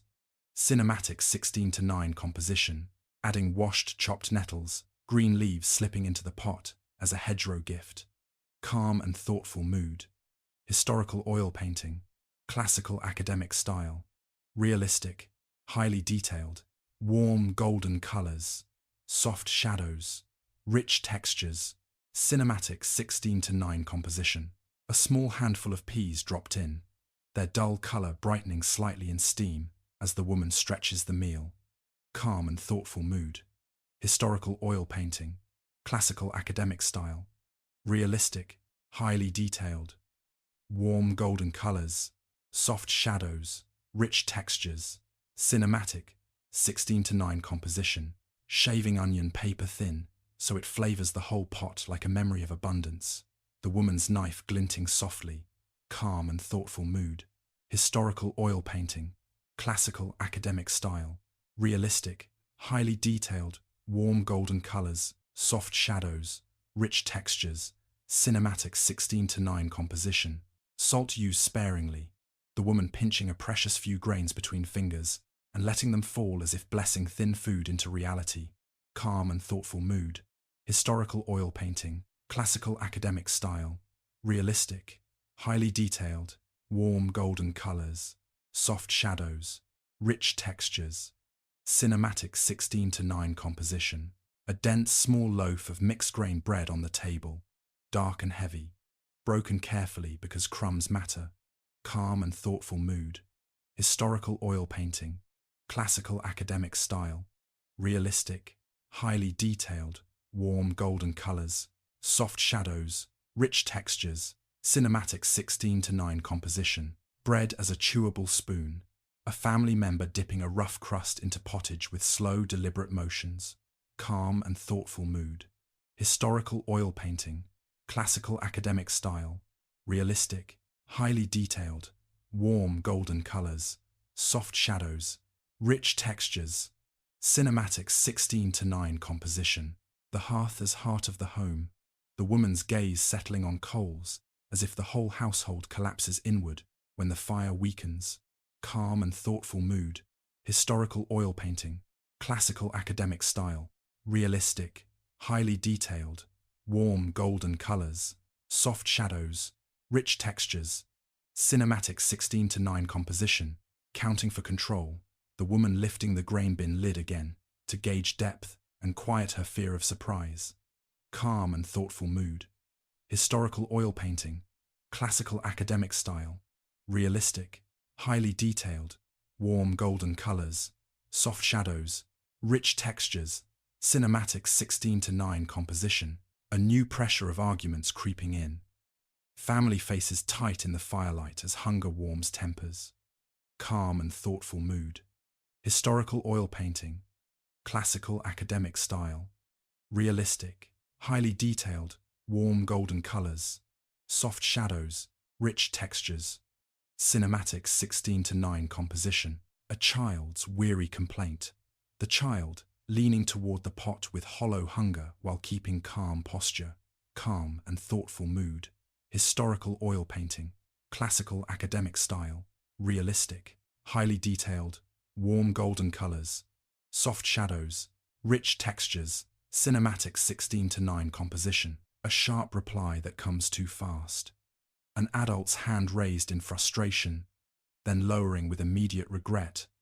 Calm and thoughtful mood, historical oil painting, classical academic style, realistic, highly detailed, warm golden colors, soft shadows, rich textures, cinematic 16:9 composition, the heavy words hanging in the dim room, everyone still for a beat as the pot quietly simmers, calm and thoughtful mood, historical oil painting, classical academic style, realistic, highly detailed, warm golden colors, soft shadows, rich textures, cinematic 16:9 composition, softening the moment, the woman guiding the child closer to the fire and placing a steady hand on a shoulder, calm and thoughtful mood, historical oil painting, classical academic style, realistic, highly detailed, warm golden colors, soft shadows, rich textures, cinematic 16:9 composition, morale as a resource,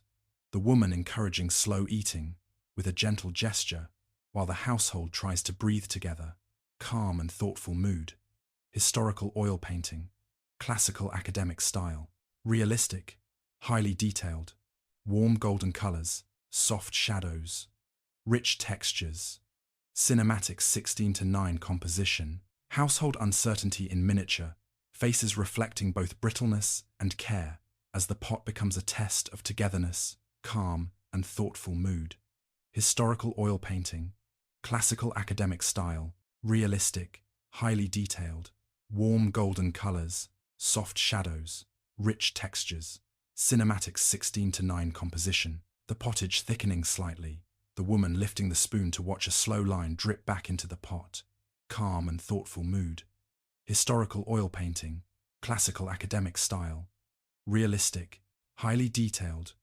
warm golden colors, soft shadows, rich textures, Cinematic 16 to 9 composition. Serving begins with worn wooden bowls, the ladle tapping softly in a steady, almost ceremonial rhythm. Calm and thoughtful mood. Historical oil painting. Classical academic style. Realistic. Highly detailed. Warm golden colors. Soft shadows. Rich textures. Cinematic 16 to 9 composition. Everyone watching, portioning despite trying not to, eyes following the ladle as fairness becomes visible in spoonfuls. Calm and thoughtful mood. Historical oil painting. Classical academic style. Realistic. Highly detailed. Warm, golden colors. Soft shadows. Rich textures. Cinematic 16 to 9 composition. Children served first. The woman leaning in with protective care as she fills smaller bowls. Calm and thoughtful mood. Historical oil painting. Classical academic style. Realistic. Highly detailed. Warm golden colors. Soft shadows. Rich textures. Cinematic 16 to 9 composition. Serving the weakest first, a sick or tired figure receiving a careful portion, while others wait quietly. Calm and thoughtful mood. Historical oil painting. Classical academic style. Realistic. Highly detailed. Warm golden colors. Soft shadows. Rich textures. Cinematic 16 to 9 composition. Finally serving herself. The woman taking a modest bowl because strength is needed for tomorrow. Calm and thoughtful mood. Historical oil painting. Classical academic style. Realistic.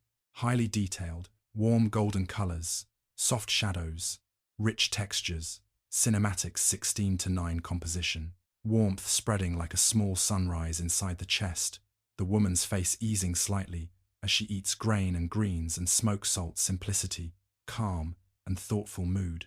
Historical oil painting. Classical academic style. Realistic. Highly detailed. Warm golden colors. Soft shadows. Rich textures. Cinematic 16 to 9 composition. Outside, wind moving across thatch seen through a small window. A quiet animal shifting in the byre as the world continues beyond the meal. Calm and thoughtful mood. Historical oil painting. Classical academic style. Realistic. Highly detailed. Warm golden colors. Soft shadows. Rich textures. Cinematic 16 to 9 composition. Someone mentioning the oven. A hand gesturing toward a soot-dark bakehouse corner, while the household imagines a loaf's comfort. Calm and thoughtful mood. Historical oil painting. Classical academic style. Realistic. Highly detailed. Warm golden colors. Soft shadows. Rich textures. Cinematic 16 to 9 composition. The tempting stability of bread. A small lump of dough imagined near the firewood stack, contrasted with the thin pottage still steaming. Calm and thoughtful mood. Historical oil painting. Classical academic style. Realistic. Highly detailed. Warm golden colors. Soft shadows. Rich textures. Cinematic 16 to 9 composition. Fuel weighed against food. The woman's eyes moving between a short pile of sticks and the oven stones, making the endless decision again. Calm and thoughtful mood. Historical oil painting. Classical academic style. Realistic. Highly detailed. Warm golden colors. Soft shadows. Rich textures. Cinematic 16 to 9 composition. Weather considered like an advisor. Frost thick on the window frame, hinting a colder night and the need for more warmth. Calm and thoughtful mood. Historical oil painting. Classical academic style. Realistic. Highly detailed. Warm golden colors. Soft shadows. Rich textures. Cinematic 16 to 9 composition. Scraped clean bowls. Family hands carefully wiping every last softened grain and green from wood. Calm and thoughtful mood. Historical oil painting. Classical academic style. Realistic. Highly detailed. Warm golden colors. Soft shadows. Rich textures. Cinematic 16 to 9 composition. Rinsing bowls to prevent illness. The woman washing them in cold water, then setting them upside down to dry near the hearth. Calm and thoughtful mood. Historical oil painting. Classical academic style. Realistic. Highly detailed. Warm golden colors. Soft shadows. Rich textures. Cinematic 16 to 9 composition. The empty pot revealed again, the woman staring at it as a quiet wave of grief rises behind her eyes. Calm and thoughtful mood. Historical oil painting. Classical academic style. Realistic. Highly detailed. Warm golden colors. Soft shadows. Rich textures. Cinematic 16:9 composition. Hands resting on the pot's rim. The woman feeling its weight as witness to endurance across good years and famine years. Calm and thoughtful mood. Historical oil painting. Classical academic style. Realistic. Highly detailed. Warm golden colors. Soft shadows. Rich textures. Cinematic 16:9 composition. Rinsing the pot and setting it back by the hearth. The ritual of beginning again performed without words. Calm and thoughtful mood. Historical oil painting. Classical academic style.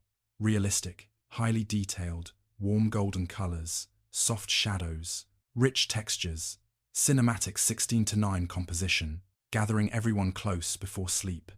The household sitting in silence or soft prayer while the fire crackles gently. Calm and thoughtful mood. Historical oil painting. Classical academic style. Realistic. Highly detailed. Warm golden colors. Soft shadows. Rich textures. Cinematic 16:9 composition. Lying down with the pot's image lingering. The woman closing her eyes as the round, dark, patient vessel waits to be filled again. Calm and thoughtful mood. Historical oil painting. Classical academic style. Realistic. Highly detailed. Warm golden colors. Soft shadows. Rich textures. Cinematic 16:9 composition. In a hungry year, sickness does not arrive like a thief in the night. It arrives like a fog. It creeps in quietly, settling into corners, clinging to breath, making ordinary weakness feel suddenly dangerous. You notice it first, not as a dramatic collapse, but as small changes you can't ignore. A child who sleeps longer and still wakes tired. A cough that lingers. A face that looks a shade too pale in the firelight. You have always known illness. Medieval life is not clean, not by modern standards. Water is not always safe. Animals live close. Smoke fills lungs. Small cuts can fester. Fevers come and go with the seasons. But hunger changes the body's relationship with illness. It lowers the walls. When you do not eat enough, you do not heal as easily. You do not resist as well. A winter cough becomes a weight. A simple chill turns into days of shivering. A child's thinness becomes vulnerability. It is as if famine takes a household already walking on a narrow path and tilts the ground under their feet. Tonight, you see it clearly. Someone, perhaps your youngest, perhaps an older relative, has been quiet all day. Not the calm quiet of a child playing alone, but the drained quiet of someone conserving energy because they have none to spare. They sit near the hearth and stare into the flames without blinking much, as if the fire is a story they are too tired to follow. You touch their forehead, warm, too warm. Your hand lingers. In your world, the hand is often the first instrument. You do not have thermometers. You have skin and instinct and years of watching bodies. The fever is not raging yet, but it is there, like a coal hidden under ash. The household's mood tightens. Food scarcity is one kind of fear. Sickness is another, sharper kind. Hunger feels like a slow drain. Illness feels like a sudden tipping point. You begin to do what you can. You add more wood to the fire, even though it hurts to spend it. A feverish body can shiver, even while burning. Warmth can comfort. You fetch water, cleaner water if possible, boiled if you can manage it, because even small infections can become big problems now. You dampen a cloth, wipe the forehead, soothe the skin. You look at the pot and think, with a tired sort of desperation, whether you can make it richer. If you have any fat left, you might add a small piece. If you have peas or beans, you might thicken the broth slightly. If you have honey rare for most households, you might use a tiny bit to soften a throat. Most likely, you have none of these luxuries. Most likely, you have water, grain, and whatever the hedgerow gave you. Still, you try. You stir slowly, letting what little nourishment there is be as gentle as possible. You offer sips. You encourage eating. But you know that fever can steal appetite the way hunger already has. In your village, there may be someone known for healing, a wise woman, a midwife, a person who knows herbs. Their knowledge is practical and local, and it overlaps with what the church approves and what it distrusts. Medieval medicine is not a single thing. It is a blend of household remedies, learned theory in towns and monasteries, and deeply rooted folk practice. If you are near a monastery or a larger settlement, there might be a barber surgeon, someone who bleeds people or tends wounds, though their services may cost. For most peasants, care begins at home. You think of herbs you have heard of: yarrow for wounds, willow bark for pain, garlic for strength, thyme for cough. Some of these are grounded in long tradition, and modern eyes might recognize in them faint hints of real effects. But you also know that in winter, herbs are scarce. You have dried bundles if you planned well. But famine years are not planning years. They are survival years. So you use what you have: warmth, water, rest, and the steady presence of your hands. As the night deepens, the fever does not break. It holds. The sick person's breathing is faster. Their cheeks look flushed. Their eyes shine in a way that is not quite right. They drift into sleep and wake again, confused, murmuring. You sit close, listening. The household around you sleeps in uneasy shifts, half awake from worry. Because when one person is sick, everyone's mind becomes a watchman. You also feel the fear that no one says aloud. If sickness spreads, what then? In cramped cottages, with people sleeping close for warmth, disease can move through a household easily. In a village, it can move quickly too. And famine has already weakened everyone. In medieval history, people are familiar with epidemic outbreaks, though not always understanding them in modern terms. Long before the Black Death of the 1342, communities experience waves of illness, localized outbreaks, seasonal fevers. Later, chroniclers will describe plague with a terror that still echoes. But even outside plague years, ordinary illness can be lethal when food is scarce. You think of this not as a grand historical lesson, but as a personal dread. You cannot afford more loss. Not now.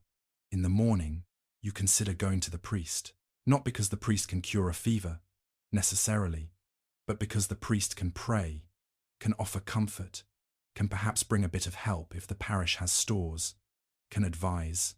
In some places, priests keep small supplies for the poor, or can connect you to charity. In others, they offer only words. Words still matter, but you need more than words. You also consider seeking the village healer, if one exists. There is always the risk of paying with something you cannot spare, or of being given a remedy that does not help. Still, doing nothing feels worse. Historians still debate the effectiveness of medieval medical practice and the ways ordinary people navigated illness. Learned medicine, influenced by ancient authorities like Galen, talks about humours and balancing heat and cold, wet and dry. Folk practice focuses on observed effects and tradition. Religion offers prayer, saints, relics, confession. In real life, these are not separate. They mingle. A peasant household may pray and brew herbs and seek advice all in the same day. You live in that mixture now. The healer, if you visit, might suggest warm compresses, certain teas, keeping the body from chills, perhaps even a simple purging if they follow humoral ideas. They might recommend avoiding certain foods. Though food is already limited, the advice may or may not help. Still, the act of doing something gives you a small sense of grip on the world. Days pass in that tense rhythm. The sick person's fever rises and falls like a tide. When it dips, you feel hope surge too quickly. When it rises, hope drains again. You learn to live inside uncertainty. Meanwhile, work does not stop. This is one of the cruelties of peasant life. Caregiving is added on top of everything else. You still must cook, still must fetch water, still must gather fuel, still must manage the grain. If you have animals, they still need tending. Hunger does not pause for illness. The manor does not pause for illness. The weather does not pause. You become stretched thin, not just in body, but in attention. Your mind is always half at the hearth, half at the sickbed. One evening, as you sit by the fire, you notice how quiet the household has become. Even the small jokes have faded. Everyone is listening to breathing. Everyone is watching for signs. You realize, softly, that famine has turned your home into a place of vigilance. You are not simply living. You are monitoring life, day by day, as if life is a fragile lamp flame that must be shielded from drafts. And yet, there are moments of tenderness that feel almost luminous against the darkness.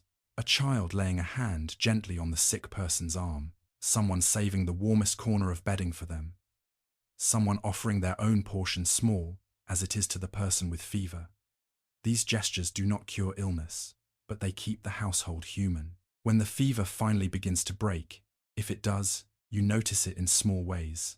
The breathing slows, the eyes look less glassy, a sip of broth stays down, a faint hunger returns. Relief comes like a soft collapse. You do not cheer, you do not explode with joy.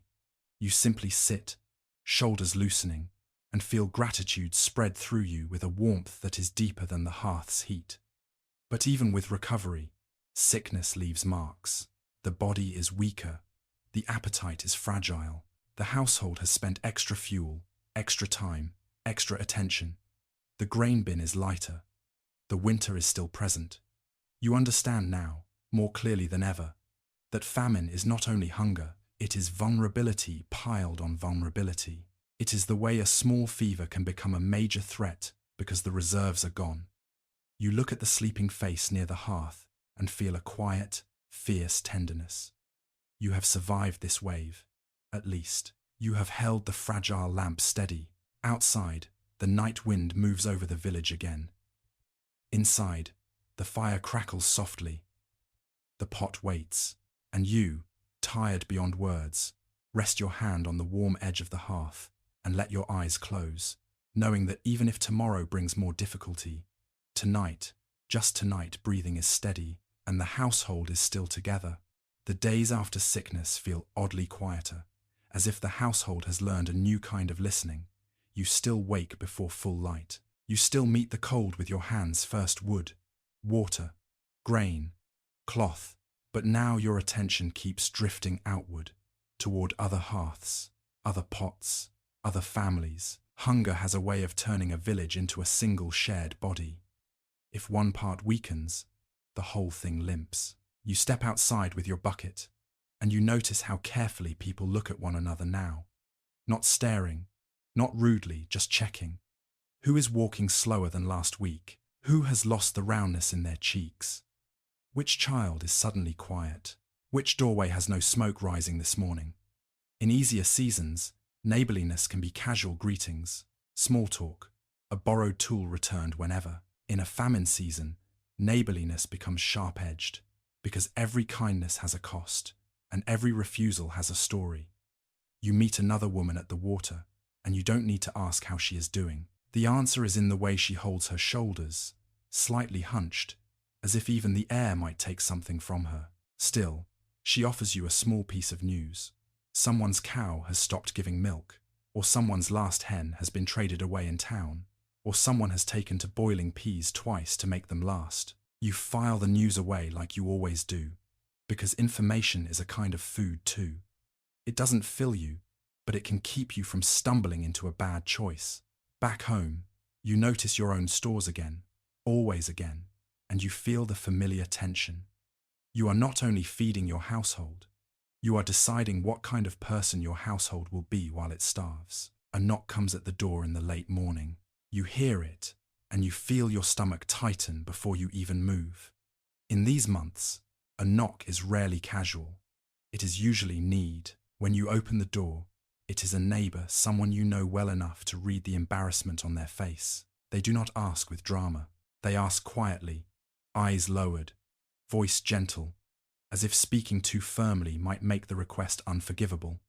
They need a little grain, not a sack, not a feast, a handful, enough to thicken a pot for a day, maybe two, enough to quiet a child's crying, enough to let an older parent sleep. You feel the request in your body as much as in your mind, because you can already picture your own grain bin, Already hear that hollow sound when you lift the lid. You can already see tomorrow, standing there like a cold figure at the end of the lane. You invite them in, because leaving someone on the threshold feels like leaving them outside the village itself. The hearth is warm.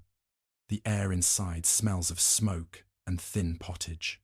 Your neighbour's eyes flick, almost involuntarily, toward your corner of stores, and then away again, ashamed to be seen looking. This is where famine changes dignity. It makes everyone both needy and defensive, generous and resentful, sometimes all in the same breath.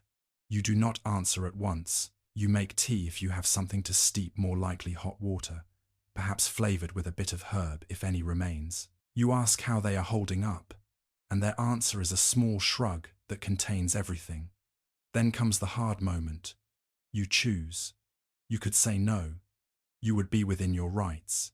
You have children. You have a sickbed still warm in memory. You have tomorrow to survive. You could say yes, and your household will eat thinner for the next few days. Yes, and you will feel both pride and panic at the same time.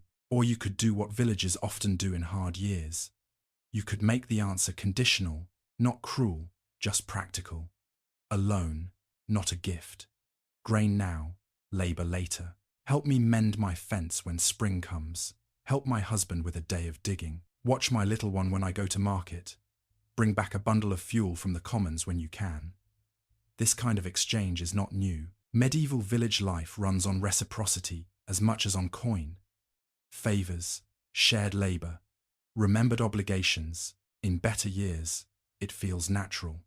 In famine years, it becomes a lifeline, and also a web you can get tangled in. You give them some grain, not as much as they want, not as much as you wish you could give, but enough that you see their shoulders loosen. You tie it in cloth, carefully, and the act feels strangely ceremonial, like you are handing over a piece of your own future. They thank you too many times, because hunger makes gratitude anxious. When they leave, your home is quiet again, but the quiet is different. The grain bin is lighter. Your moral world is heavier. You sit by the hearth and feel two truths at once. You have done a good thing, and you have made tomorrow harder. Later that day, you go to another cottage, not to ask, but to offer. An older widow lives there, alone now, her movements slow. In better times, she would have been sustained by the village's steady rhythm of small kindnesses. In famine times, those rhythms falter. You bring her a bundle of fuel sticks, brushwood, because fuel is sometimes kinder than grain. Grain disappears in one meal. Fuel can cook several. It can also keep a room warm enough that an older body does not slide into illness. She takes your hand for a moment, fingers thin and cool, and she murmurs a blessing not formal, not church Latin, just human words shaped like care. You leave before you feel yourself soften too much, because if you soften, you might collapse, and the day still needs you upright. This is how the village holds together, not through grand speeches, but through small transfers.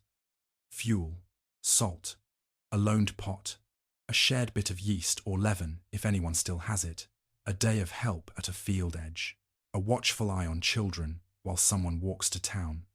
And yet, famine also teaches the village to judge.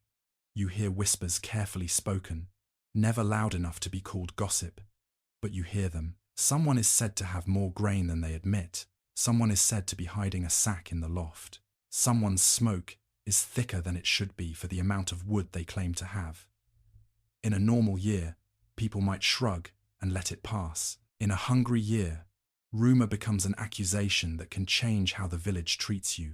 You find yourself thinking about the village's informal justice and its formal justice. The manorial court, the one that punishes stray animals and broken fences, can also become a place where tensions spill out. Complaints about taking wood beyond customary right, about theft from a garden plot, about unlawful gleaning. Even when the court is not involved, the village itself watches. The eyes of neighbours can be as heavy as any fine. You move carefully, then, not only because you fear officials, but because you fear being misunderstood. You keep your own acts quiet. You share without performing it. You refuse without humiliating. As the weeks grind on, you begin to see how hunger reshapes the hierarchy inside the village itself. Families with a little surplus because they hold slightly better land, or had a better harvest, or have a connection in town, become unofficial centers of gravity. Others orbit them, asking, bargaining, resenting, thanking. Sometimes the church becomes that center. A priest might distribute small alms at the door, especially on certain days, drawing a line of the poor that is both a comfort and a shame. You have stood in those lines before, or watched them form. The alms are real, and so is the humiliation. Famine makes people swallow pride like bitter medicine. A recognizable marker comes and goes, Candlemas, on February 2, when candles are blessed and winter feels, for a moment, as if it might loosen its grip. The church interior glows with waxlight. The air smells of smoke and stone, and you stand there thinking how strange it is that a blessed candle can feel like a promise when your cupboard is mostly empty. People say, half joking, half serious, that if you can reach Candlemas, you can reach spring. The phrase travels because it gives the mind a rung to grab onto, but even as you cling to that rung, you face another hard choice. What do you do when the next knock comes, and the one after that, and your own bin begins to echo? This is where your thoughts turn sharper. Almost unwillingly, you begin to sort need into categories, which feels awful, and yet happens anyway. The neighbor with small children, the older widow, the traveler at the road who might not even be from here, the cousin whose husband is known to drink what little coin they have, the family who always repaid you in better years, the family who never did. You hate yourself for thinking like this, and you also know you cannot stop. Famine makes you triage love. Historians still argue about whether crises like this strengthened medieval community bonds through mutual aid, or whether they tore them apart through suspicion and conflict. The truth seems to be that both can happen at once, even within the same village. Charity and bitterness, braided together, like two strands of rope pulled tight. Tonight, as you sit near the hearth, you feel that braid in your own chest. You remember the grain you handed over. You remember the fuel you carried. You remember the looks in the market. You remember the cough in the night. Then you look at your household faces turned toward the fire, eyes heavy, and you understand why you keep choosing kindness when you can. Not because it is easy, but because it keeps the world human enough to survive in. Outside, the village settles into darkness again. Somewhere, a door closes. Somewhere, a baby whimpers and quiets. Somewhere, a pot is stirred slowly over a thin fire, and you sit very still for a moment, listening to the hush between one day and the next, knowing the next wave is already forming beyond the horizon of your thoughts. The village has been living inside scarcity for so long that you begin to forget what normal hunger feels like. There is the everyday tightness you've always known poor people's hunger, the kind that makes you grateful for a thick pottage and a crust of dark bread. And then there is this newer hunger, the one that doesn't just pinch at the edges of life, but presses down on it like a heavy hand. You feel it in the way the air smells of damp more often than it should. You feel it in the way paths stay muddy, even when you expect them to dry. You feel it in the way the sky seems stuck in a low, grey mood, as if it has forgotten how to be generous. And slowly, you begin to understand that your household is not simply having a bad year. You are standing in the long shadow of a catastrophe that later generations will remember with a particular phrase, the Great Famine, the crisis that spread across much of northern Europe in the years 1315 to 1317, when relentless rain, cold, and failed harvests turned hardship into something wider and harsher. You do not know those dates as 1315, 1317. You do not live inside neat labels. You live inside wet shoes and grain that won't last. But the shape of the disaster finds you anyway. It starts, in your memory, with weather that refuses to behave. Rain that keeps coming at the wrong times. Rain that soaks seed in the ground and turns fields into heavy paste. Rain that makes hay hard to dry So animals enter winter with less fodder than they need. Cold that lingers and dulls growth. A season that feels as if it has been shifted slightly out of alignment, like a wheel slipping on its axle. In a medieval world, where most people depend directly on what the land produces, that misalignment is dangerous. There is no modern cushion of global supply chains, no rapid relief convoys, no broad safety net. Grain can move by cart and river and ship, yes, but slowly, and at a cost, and not always from where it exists to where it is needed. So the crisis spreads like a stain. You see it first in the market, prices rising beyond the reach of ordinary hands. Then you see it in households, animals sold or slaughtered early because fodder is gone. Then you see it in bodies, faces thinning, children quieting, old people shrinking into their blankets.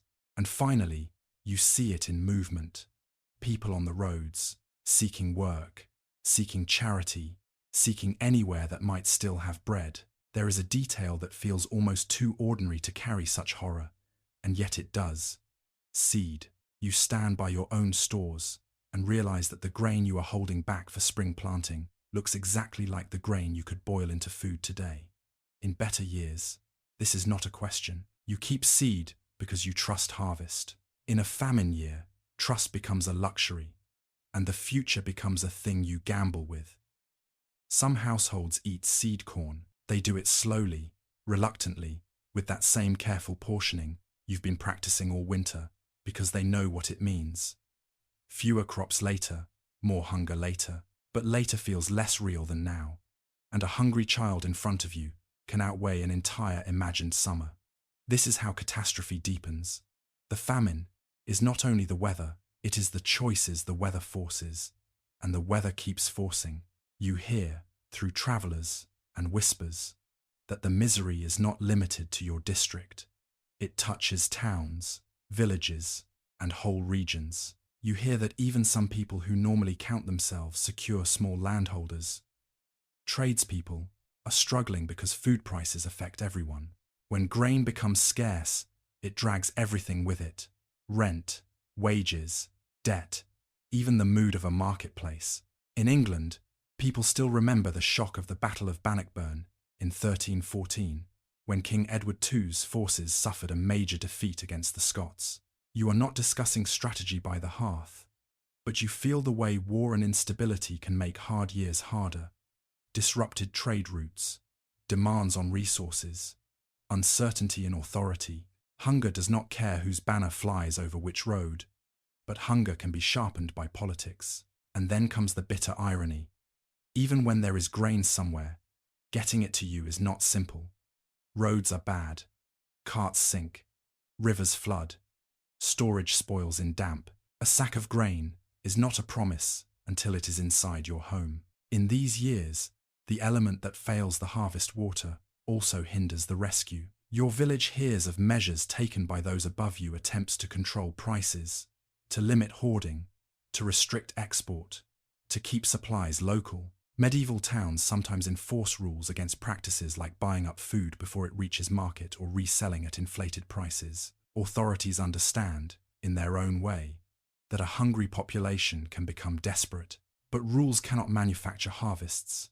They can only try to distribute shortage with fewer sharp edges. You feel the limits of those efforts every time you stand at a stall and watch your coins fail to become bread. There is another detail that emerges in these years, quieter than market shouting, but just as deadly: weakness in animals. When hay is poor and fodder scarce, livestock suffer. Cows give less milk, sheep weaken. Even if disease is not sweeping through, hunger makes animals fragile, just as it makes people fragile. Families that depend on milk, eggs, and occasional meat find those sources thinning too. And once you have slaughtered your breeding stock to survive, rebuilding takes years. A famine is never only a famine. It is also a long, slow theft of the future. By now, your village has its own small strategies for living inside this wider disaster. You know which hedges offer nettles. You know which neighbour might trade fuel. You know the careful way to stretch pottage without letting it become only water. You know how to read a child's mood the way you read the sky. But the Great Famine's shadow is heavier than household craft. You begin to hear stories that make the air feel colder. People say that in distant places, some have eaten things that should not be eaten, or done things they should not do, simply to survive. Medieval chroniclers sometimes record horrifying claims in famine years, claims that later readers repeat with a kind of grim fascination. Historians argue over how literally to take the most extreme reports, because chroniclers could exaggerate, moralize, or pass along rumor. But even if some stories are embroidered, you do not doubt the underlying truth. Desperation can push human beings beyond what they once believed possible. You do not dwell on the extremes. You do not need them. You can see desperation in the way a neighbor looks at your grain bin and then looks away. You can hear it in the thinness of a joke that no longer lands. You can feel it in your own chest when another knock comes at the door. You stand in church and hear prayers for mercy, and you notice how many people's lips are moving more urgently now. How many eyes are hollowed by sleeplessness. You notice that charity becomes more organized, in some places alms distributed, small bowls offered, the parish trying to keep the worst from happening. And you also notice the strain. There is only so much to give. Some scholars suggest that the Great Famine marks a turning point in the early 14th century, a moment that revealed how tightly stretched medieval societies already were and how vulnerable they could be to a run of bad weather and poor yields. Others emphasize that people adapted with remarkable resilience and that responses varied by region. Some communities had better access to trade, more flexible obligations, or stronger local support. You can believe both, because you are living the contradiction. You are enduring, and yet you are also watching how close endurance sits to collapse. Tonight, you sit by the hearth and listen to rain tap softly, again, at the roof, if not rain. Then the memory of it, the expectation of it, the sound is gentle enough to lull a comfortable person to sleep. For you, it is a threat dressed in a lullaby. You think of spring not as romance, but as a question. Will the ground dry? Will seed take? Will there be enough seed left to plant? Will you still have the strength to work the fields when the time comes? The household eats. The bowls are scraped clean. The pot is rinsed. The motions are familiar, almost soothing in their repetition. Yet behind them, the Great Famine's shadow remains. Not a single moment of drama, but a long corridor of days, where each small decision matters more than it should. Before sleep, you step outside briefly. The night air is cold and wet. The village is dark, with only a few faint glows behind shutters.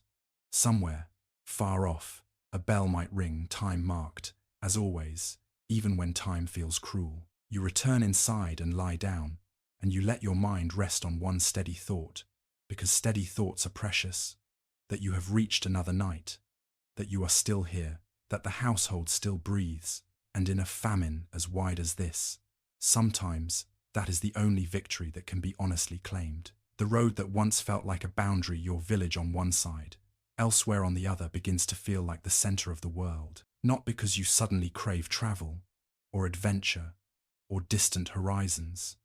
You are not walking for the romance of it. You are walking because hunger pushes people outward, the way floodwater pushes debris, slowly at first, then all at once. It starts with small departures. A young man leaves to look for day work in a town, promising to return by nightfall, then by the next day, then soon. A widow's cousin takes her in for a while, and the cottage sits quiet, smoke no longer rising. A family you've known for years sells what they can, loads a cart, and heads toward a place they've heard might have grain, an abbey, a market town, a lord rumoured to be lenient. Each departure feels like a missing plank in a bridge. The village is still standing, but it creaks differently. You feel the pull yourself, even if you resist it. There are nights when you lie awake and imagine a road leading to relief, as if relief is a physical object sitting somewhere that you could simply reach if you walked far enough. Then you remember the reality. Roads lead to other hungry places too. Still, movement begins. A morning comes when the grain bin's hollow sound feels louder than usual, and the household looks at you with that quiet question. They never speak outright. What now? You do what you've been doing: stretch, stir, ration, forage. But the question keeps returning. And so you begin to plan for something you once would have considered unthinkable. Begging, not as a moral failure, not as a dramatic fall from grace, but as a tool, one more strategy in a season where every strategy is imperfect. Medieval society has always had beggars, the old, the disabled, the orphaned, people displaced by war or misfortune. The church teaches charity, and almsgiving is a duty and a way to show piety. Yet begging is also wrapped in suspicion. People fear deception. They fear strangers. They fear disease. They fear, most of all, that there won't be enough for locals if outsiders arrive. In famine years, those fears sharpen until they sting. You pack what you can if you decide to go. Not much, a bit of cloth, maybe, a small piece of bread if you can spare it for the road, a cup, a bundle of fuel left behind for those staying. You choose who goes carefully. Walking costs energy. Cold drains strength. A weak person on the road can become a tragedy. When you step onto the lane, you find you are not alone. There are others walking too, some from your village, some from beyond it. Faces unfamiliar, but expressions deeply recognizable. A man leads a child by the hand. The child's cheeks are too still, the eyes too large. A woman carries a bundle that looks too light to justify the weight of her steps. A pair of older people move slowly, pausing often, as if every pause is a negotiation with the body. You fall into a kind of quiet procession. No one calls it that. No one sings. But there is a shared rhythm. The steady crunch of boots, the occasional cough, the way everyone's gaze stays slightly down, as if looking too far ahead would be too painful. When you reach the town, the first thing you notice is the crowd. Not a festival crowd. No music. No bright stalls. No easy laughter. This is a crowd shaped by need, gathered near the places where need might be answered. The market square, the church door, the gate of a monastery, the entrance to a rich household's courtyard. The town feels tighter than before. More guards, more watchful eyes, more people sleeping in corners or under overhangs. The smell is stronger smoke, refuse, damp wool, unwashed bodies. Hunger does not smell like one thing, but it changes the air. You move toward the church, because the church is where people go when they do not know where else to go. The doors are open, the stone interior cold, the candles small, and outside, near the threshold, you see a line quiet, anxious, orderly only because disorder would bring punishment. A priest or a church servant appears with small portions, bread, perhaps, or a ladle of thin soup. Alms. The word sounds gentle. The reality is harsher. You watch hands, reach out hands like yours, cracked, chapped, careful. You watch faces try to remain composed while the body leans forward. When your turn comes, you hold out your own vessel. Your heart thuds in a strange, embarrassed way, as if you are doing something illicit. You are not, and yet, you feel the sting of it anyway. The portion you receive is small. It warms your fingers. It warms your stomach just enough to make you feel, for a moment, almost dizzy, because the body reacts to being fed after so much withholding. You step aside and eat slowly, not out of manners, but to make it last. You are not the only one who depends on this. The line reforms quickly. The need does not end just because a pot is emptied. In some places, during the Great Famine years, 1315 to 1317, authorities try to manage the crisis in ways that feel new, or at least newly urgent.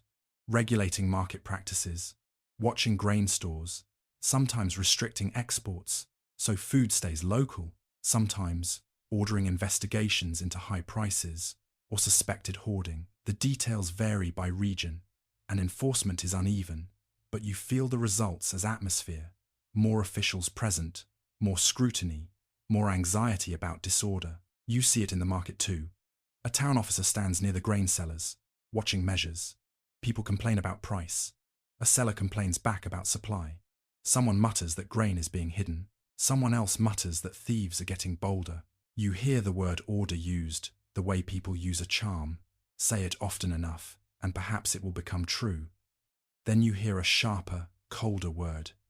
Outsiders. The town is not eager to absorb everyone fleeing hungry villages. It cannot. Even if it wants to help, it is afraid. A town has walls, gates, rules, mechanisms for controlling who enters and who stays. In famine years, those mechanisms tighten. You see guards watching the flow of people. You hear talk of sending some away, of limiting begging in certain streets, of punishing theft more harshly, not because people suddenly become evil, but because pressure makes communities defensive. You feel that defensiveness in the way a shopkeeper pulls goods closer, in the way a householder closes a door faster, in the way a child is yanked back from you as if need might be contagious. And there is another change, subtle but important. New rules about movement and work. When many people are hungry, some will accept any wage, any terms, any task, just to eat. That can threaten those who still have work and want fair pay, and it can unsettle those in power who rely on predictable labor. Medieval authorities, lords, and towns often worry about vagrancy, begging, and disorder, especially when roads fill with people. The exact forms of regulation vary and are better documented in some places and later periods, but you can feel the early shape of it here. Suspicion of wanderers, pressure to belong somewhere, and the idea that a person on the road is a problem to be managed. You are not thinking in political theory. You are simply sensing a shift. The world is becoming less tolerant of those who have slipped out of place. You walk through the town with your small arms, and you see other strategies too. Some people try to find work, carrying, cleaning, hauling, anything that can be exchanged for bread. Some offer skills, mending, spinning, small repairs. A few are taken in by relatives if they have any. Many are turned away politely or harshly, depending on the household. You hear of an abbey gate where food is sometimes given, and you go, only to find another crowd and another line. The monks inside are not monsters. They are people trying to stretch their own stores, balancing charity with survival. Some monasteries are generous, some are cautious.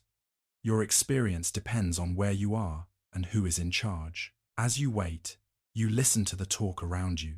It is mostly rumor and fragments. Someone heard grain might arrive by river. Someone heard a merchant was punished for cheating measures. Someone heard of a village where the Lord opened his storehouse. Someone else heard of a place where guards drove the hungry away. Historians still argue about how to interpret these stories, whether they show strong communal care, or a society fraying under pressure, or both at once. From where you stand, feet numb, bowl in hand, it feels like both. You see kindness. You also see gates closing. By late afternoon, the sky dims, and you have to choose. Do you return home with what little you've gained, or do you stay and risk the night in town? Staying means shelter might be uncertain. It means cold stone corners, crowded overhangs, more sickness risk. Returning home means the village's thin safety, the familiarity of your hearth, your people, your own careful control over the small remaining stores. You decide, and the decision carries weight no one else can feel for you. If you walk back, you do it with slow steps, your body already tired from the strain of town crowds and waiting lines. The road is quieter on the return, as if even the air is exhausted. You pass others, still heading toward town, drawn by rumor, like moths toward a distant flame. When you reach your village again, darkness is settling. The cottages sit low, their thatch damp, their chimneys whispering smoke if they can afford to. You step inside your home, and your household looks at your hands, at what you carry, at the small change in your face. You set down what you received, small portions, tiny victories, and you feel, again, that complicated mix of relief and dread. Relief that you have something. Dread because the something is so small compared to the need. And as you lean closer to your hearth, listening to the fire's soft crackle, you understand that famine does not only drain food, it drains the certainty of belonging. It pushes people onto roads and then teaches the world to fear those roads. Still, you are here.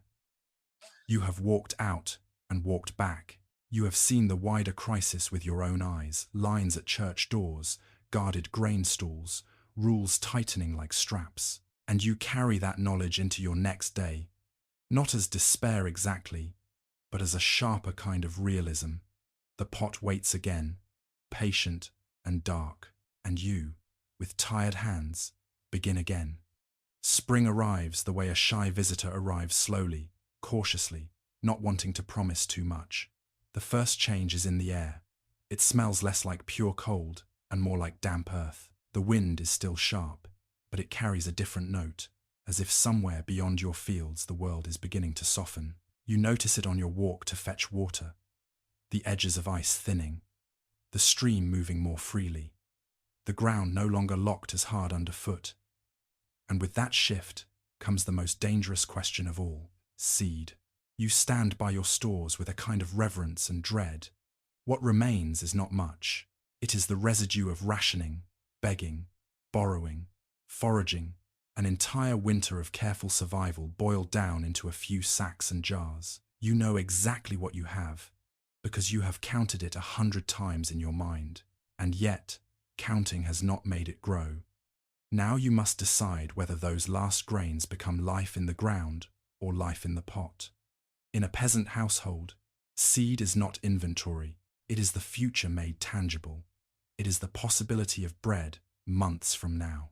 It is also, in this moment, the most tempting thing to eat, because it is right there. Because hunger is not philosophical. You sit close to the hearth and talk quietly with the others, voices low so the children don't hear the fear too clearly. You decide what to hold back for planting barley, rye, oats, whatever your land and local practice favors. Wheat, if you have it, is less common for you and more associated with wealth. But in some regions, peasants do grow it too. Either way, the decision is the same. Keep enough to plant, even if it means thinner meals now. And yet, there is doubt. What if the spring is too wet again? What if the seed rots? What if the summer is cold? What if you plant and still starve? Then you will have sacrificed present food for a future that never arrives. This is what famine does. It turns farming into gambling, and it forces the poorest to play with the smallest chips. You go to the fields, and they look tired. The soil is heavy, dark, damp from months of rain and cold. In some places during the Great Famine years, chroniclers describe relentless wet weather that made ploughing difficult and reduced yields. Even without a chronicler's pen, you can feel it in your boots. The earth clings, tools bite less cleanly, everything is harder. Still, you work. If your household has access to a plough and an animal to pull it, that animal may be weaker than last year. If you do not, you rely on hand tools, spades, hoes, more labor, more strain. Either way, planting is not optional. Planting is the act of insisting that there will be a future. You scatter seed with motions learned from years before. Even if years before now feel like a different lifetime, the seed falls into furrows. The earth closes over it. The gesture is simple. The meaning is enormous. You find yourself whispering something, not exactly a prayer, not exactly a plan, just words shaped like hope. Grow. Around you, the village does the same. You see neighbors in their strips of land, bending, sowing, covering. The village, which has been shrinking inward all winter, now stretches outward again into fields, as if reaching. But spring also brings new pressures. If you owe labor services to the Lord, those obligations return with the season. The demesnes fields must be worked. The Lord's seed must be sown. Even if your own household is fragile, you are called to give days of your strength elsewhere. In a hungry year, that feels like an insult. In a manorial system, it is simply the rule. You feel the old tension rise again. Your body belongs to your household, but your obligations claim it too. Some lords, in some places, may ease demands in extreme crisis, understanding that dead tenants pay no rent. Others enforce strictly, fearing their own losses. Historians still argue about how often seigneurial pressure intensified during famine, versus how often pragmatic adjustments were made. The evidence varies by region and lord. From where you stand, it can feel arbitrary. Mercy depends on who rules your patch of earth. and what kind of person they are. You do what you must. You work the days owed. You return home to work your own strip. You collapse at night into sleep that is not restful but necessary. And all the while, you watch. You watch the sky. You watch the soil. You watch the first green shoots as if they are tiny miracles. When a patch of field shows life, your chest loosens. When rain returns too heavy, your chest tightens again. The village becomes a community of weather readers. Every cloud is discussed. Every stretch of sun is treasured. People talk about signs, birds, wind direction, the feel of air, because when you have so little control, you become hungry for prediction. In the evenings, you still cook thin pottage, but now you sometimes add the first small gifts of spring. Young greens, perhaps, gathered with the same care you used in winter, but now with a little more variety. The hedgerows begin to offer again, not just survival greens, but hints of abundance to come. You also think about stores. This is the hungry gap in the agricultural year, the stretch between old harvest stores running out and new crops not yet ready. Even in normal times, late winter and early spring can be tight. In famine times, it can be brutal. You are planting while hungry, working while weak, investing energy you barely have into a future harvest you cannot guarantee.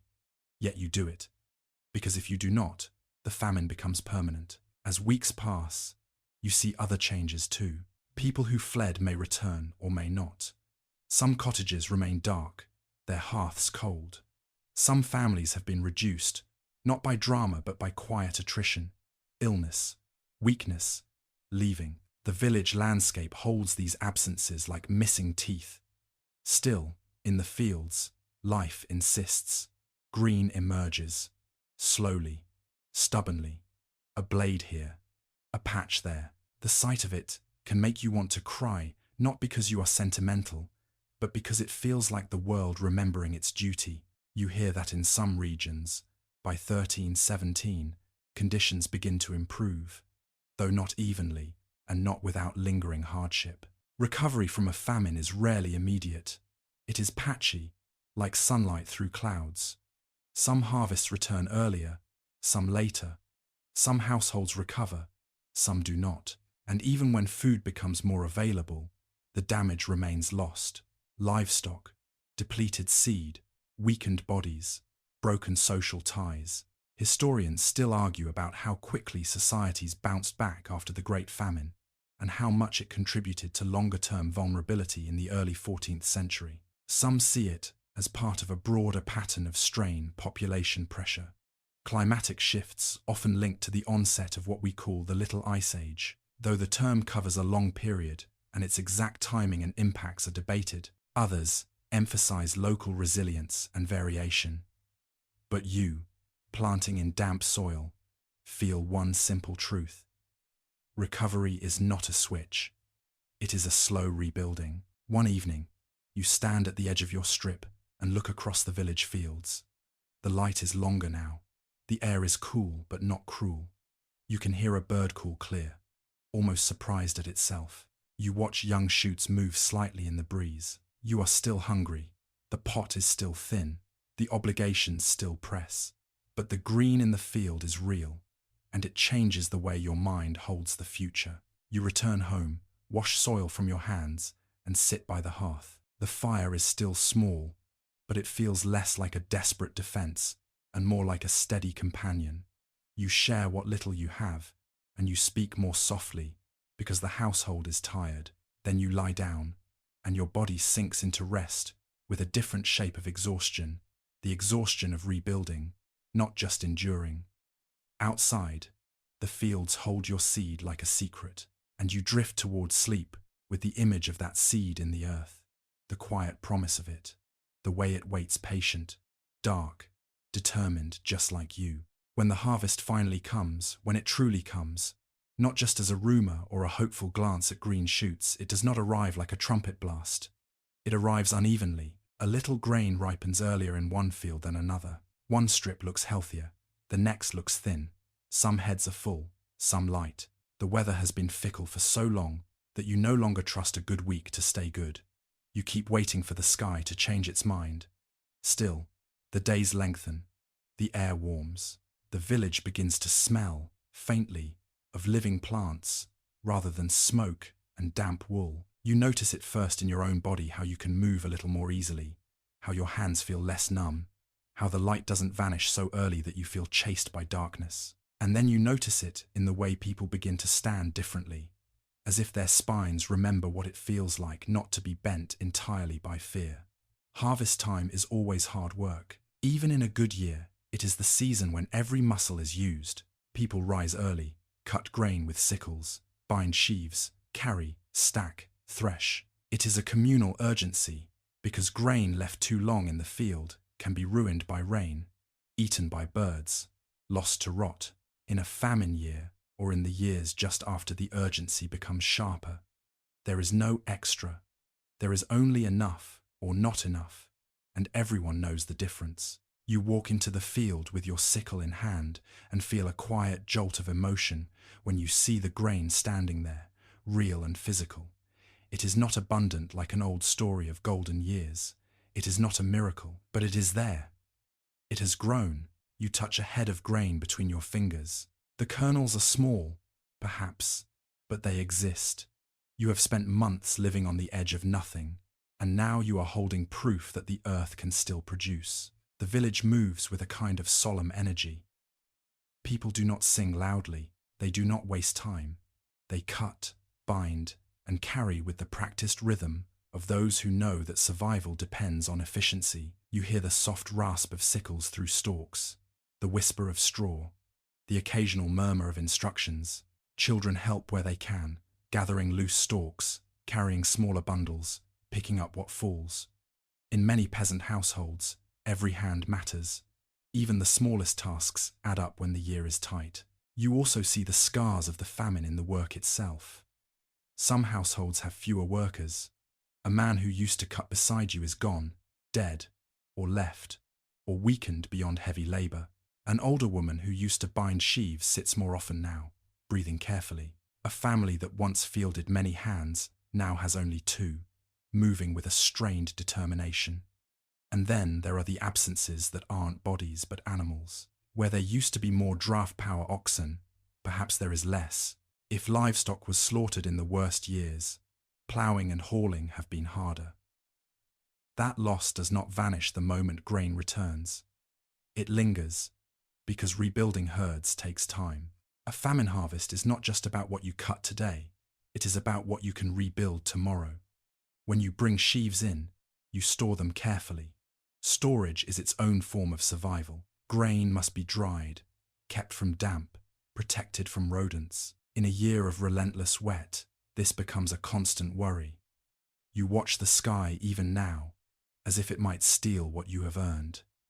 At the threshing floor, you beat the grain free. The dust rises in pale clouds, catching sunlight like drifting ash. The sound is steady, flails striking, straw shifting. You feel the work in your shoulders, in your wrists, in the ache that spreads into your back. It is exhausting, but it is also strangely satisfying, because the work has an immediate result. Kernels collecting. Tangible. Countable. Countable. That word feels like comfort.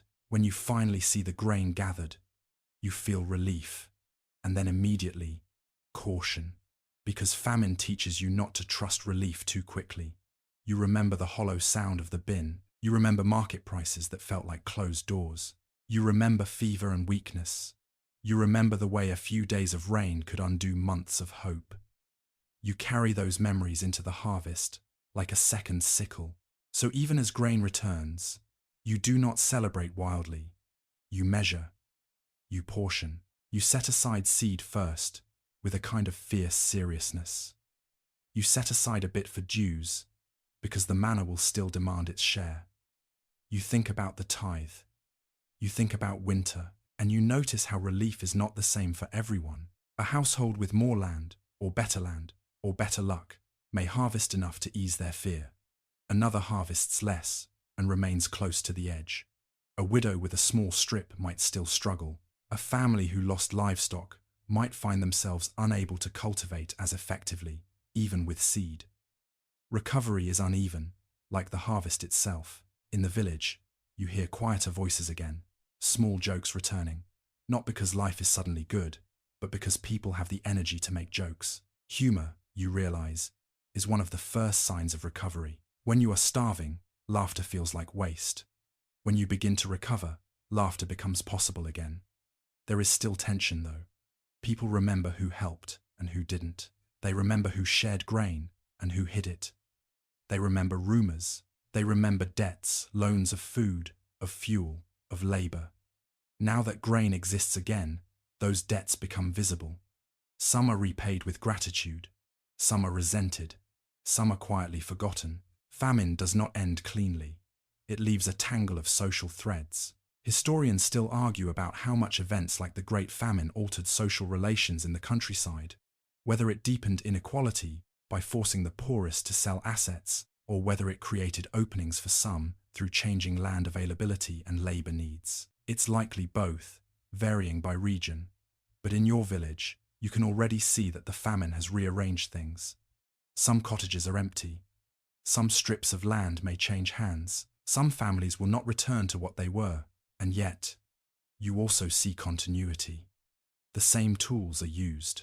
The same songs, soft, half-remembered, might be hummed while binding sheaves. The same church bell still marks Sundays. The same children still chase each other briefly at the field edge when no one is looking too closely. Life, stubbornly, resumes its old patterns. That evening, after the day's harvest work, you sit by the hearth again. The pot is still central, but its contents have changed slightly. Perhaps the pottage is thicker. Perhaps there is more grain and less water. Perhaps there is even a small piece of something richer, fat saved. A bit of cheese, if any exists. A handful of dried peas. It is not a feast, but it feels like a return to food rather than survival liquid. You eat, and you feel the warmth settle with less desperation and more steadiness. The household's shoulders loosen. The children's eyes look less haunted. Someone speaks about winter without the same edge of fear. Still, you do not forget. You store grain carefully. You keep it dry. You guard it from mice. You watch how quickly it disappears when eaten. You plan more cautiously than you did before the famine years. You are no longer the person you were when grain felt like a reliable background of life. In bed that night, you lie listening to the quieter sounds of a village that is not quite starving. The wind is milder. The air inside the cottage feels less harsh. Your stomach is not full peasant life rarely allows that, but it is steadier. And in that steadiness, you feel something like grief rise gently. Grief for what was lost. The people who are missing, the animals gone. The years that were supposed to be ordinary and instead became a struggle. Grief for the way hunger made you count kindness in spoonfuls. Grief for the fear that still lingers, even when grain returns. You let the grief be there without fighting it, because fighting costs energy, and you have learned to conserve energy for what matters. Outside, the fields stand shorter now, cut down, bound, gathered. Inside, the grain bin is heavier than it was. Not heavy enough to forget, but heavy enough to breathe. You close your eyes and let the rhythm of the harvest cut, bind, carry, thresh, fade into the rhythm of your own breathing. The famine has loosened its grip, but its fingerprints remain, and you drift towards sleep holding two truths at once. Relief is real, and so are the scars. The years after the famine do not feel like a clean after. They feel like walking out of a long, cold tunnel into daylight that is still pale, still uncertain, and yet undeniably brighter than what you left behind.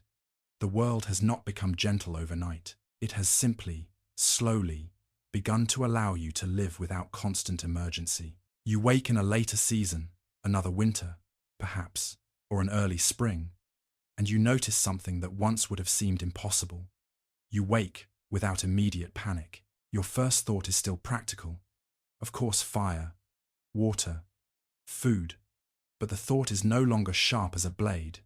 It is simply the shape of your life. The grain bin, when you lift its lid, answers you with a different sound now. Not the hollow whisper of almost nothing, but a soft, satisfying shift of kernels.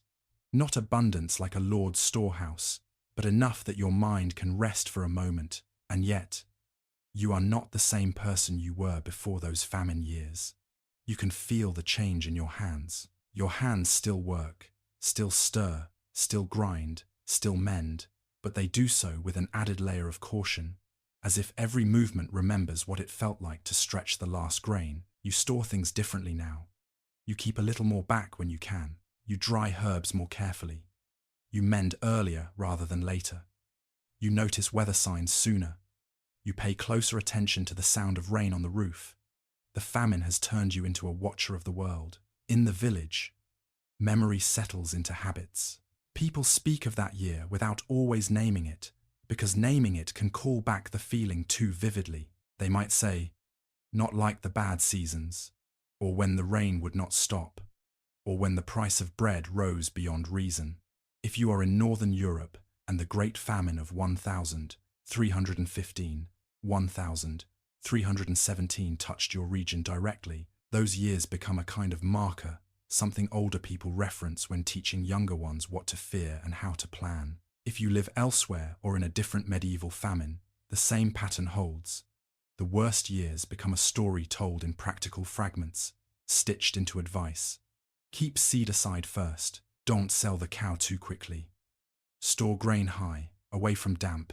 Share when you can, but don't empty your bin. It is remarkable how trauma becomes instruction. You also notice how the famine has rearranged your village's social map. Some cottages never refill with smoke. Some strips of land are worked by new hands. Some families are gone, and the absence feels permanent. Not dramatic, just a quiet missingness, like a fence post that was removed and never replaced. Others have changed in subtler ways. A neighbor who once laughed easily now speaks less. A man who once volunteered to help at harvest now seems guarded. A widow who survived on charity carries gratitude like a scarf, always present, always wrapped close. And then there are the memories of who did what. You remember the neighbor who shared fuel. You remember the one who lent grain and did not shame you for taking it. You remember the one who closed their door quickly and pretended they weren't home. You also remember the times you, yourself, had to refuse. Memory is not a court that delivers perfect justice. It is a weight that shifts inside you, sometimes making you kinder, sometimes making you cautious. Historians still argue about what crises like the Great Famine did to medieval society in the long run, whether it weakened populations and economies, whether it intensified pressures on the poor, whether it changed patterns of landholding and labor. They also debate how much it contributed to the broader stresses of the early 14th century, a period that, in many regions, was already strained by climate variability and social pressures. But if you ask your own body what it changed, the answer is simple. It taught you to live as if the world can turn harsh quickly. And that lesson does not fade. You find it in your cooking. Even when grain is more available, you still make pottage often because it is efficient, nourishing, adaptable. You still use greens from the hedgerows, not because you must, but because you have learned their value. You still keep salt carefully. You still break bread with attention, noticing crumbs. Food is no longer a background certainty. It is something you honor. You also notice how you speak to your children if they are still small, or to younger kin if your own are grown. You tell them stories without dramatic horror, because you do not want to frighten them into sleeplessness. But you teach them. You show them how to dry beans. You show them how to patch cloth. You show them how to recognize the first signs of weakness and sickness. You show them that survival is not only strength, it is planning and community and the ability to keep a steady mind. And you think about the church too, differently now. During the famine, the church was both comfort and complicated institution. After, it remains both. You still attend services. The bell still marks time. You still hold small faith in saints' days and seasons. But the famine has given you a quieter, perhaps more mature relationship with belief. Less about expecting rescue, more about finding steadiness. You remember the alms line at the church door. You remember the cold stone beneath your knees. You remember how the blessing of a candle could feel like a lifeline. Those memories do not make you cynical. They make you attentive to the thinness of human systems and to the small power of human kindness inside them. In the years after, there are still hard seasons. There are still poor harvests. Medieval life remains vulnerable, but you have lived through the worst, and the fact of having lived through it changes the way you meet difficulty. You are not fearless. You are practiced. Sometimes, on a quiet evening, when the household is fed, modestly fed, but fed, you find yourself sitting by the hearth and listening to the fire as if it is telling you something. The pot hangs ready. The room smells of smoke and warm grain. Outside, the village is calmer. The road is quieter. The wind sounds less like a threat and more like weather. You let your eyes travel over the simple objects that held you through famine. The spoon worn smooth, the patched cloth, the grain bin with its lid, rubbed by countless openings, the pot, blackened and patient. These objects are not heroic, but they are witnesses. They remind you that history is not only made by kings and councils, it is made by women stirring thin pottage, by hands gathering nettles, by choices made under quiet pressure. And when you think of the famine now, you do not think only of hunger. You think of the way your village held and frayed. You think of the way strangers passed through. You think of the way rules tightened and loosened. You think of the way a small handful of grain could feel like salvation. You also think of the future, cautiously, as you always will. You keep seed aside. You store what you can. You watch the sky. You share when you are able. You teach the young what you know. You do not trust abundance to stay forever, but you do allow yourself, sometimes, to enjoy the simple miracle of being warm and not starving. And that is the legacy the famine leaves inside you. Not a grand moral, not a tidy conclusion, but a quiet way of living, careful, communal, awake. The fire is lower now, its crackle softer, like it is learning to whisper. The room around you settles into a deeper stillness, and the shadows on the wall stretch and blur, no longer sharp with worry. You can feel the day easing away, the way a tide recedes without argument. Outside, the village sleeps under a calm sky. The lanes are empty. The carts are still. Even the dogs have curled into silence. Somewhere, far off, the church stands dark and steady, its stones holding centuries the way the earth holds seed quietly, patiently, without needing applause. You let your thoughts drift back over the long corridor of seasons you have walked through. The hollow sound of the grain bin, the rain that seemed endless, the market that felt like a door closing, the green nettles in the pot, the feverish breathing in the night, the slow return of shoots in spring, the careful harvest, the cautious rebuilding. You remember it all the way. You remember a dream in the morning, vivid at the edges, softened in the center. And now, you are here, in the present, wrapped in warmth that belongs to this moment. The hunger you carried belongs to the past. The fear belongs to the past. The centuries close their hands around those hard years and set them down gently, like a heavy book being returned to a shelf. The candlelight, whether real or imagined, flickers and steadies, making small pools of gold on wood and stone. The pot rests. The spoon rests. The village rests. The world, for once, is not asking you to solve it. You breathe in slowly, and you breathe out even more slowly, letting the quiet grow wider around you. And as history closes its heavy books for the night, the quiet stars of another age watch over your dreams.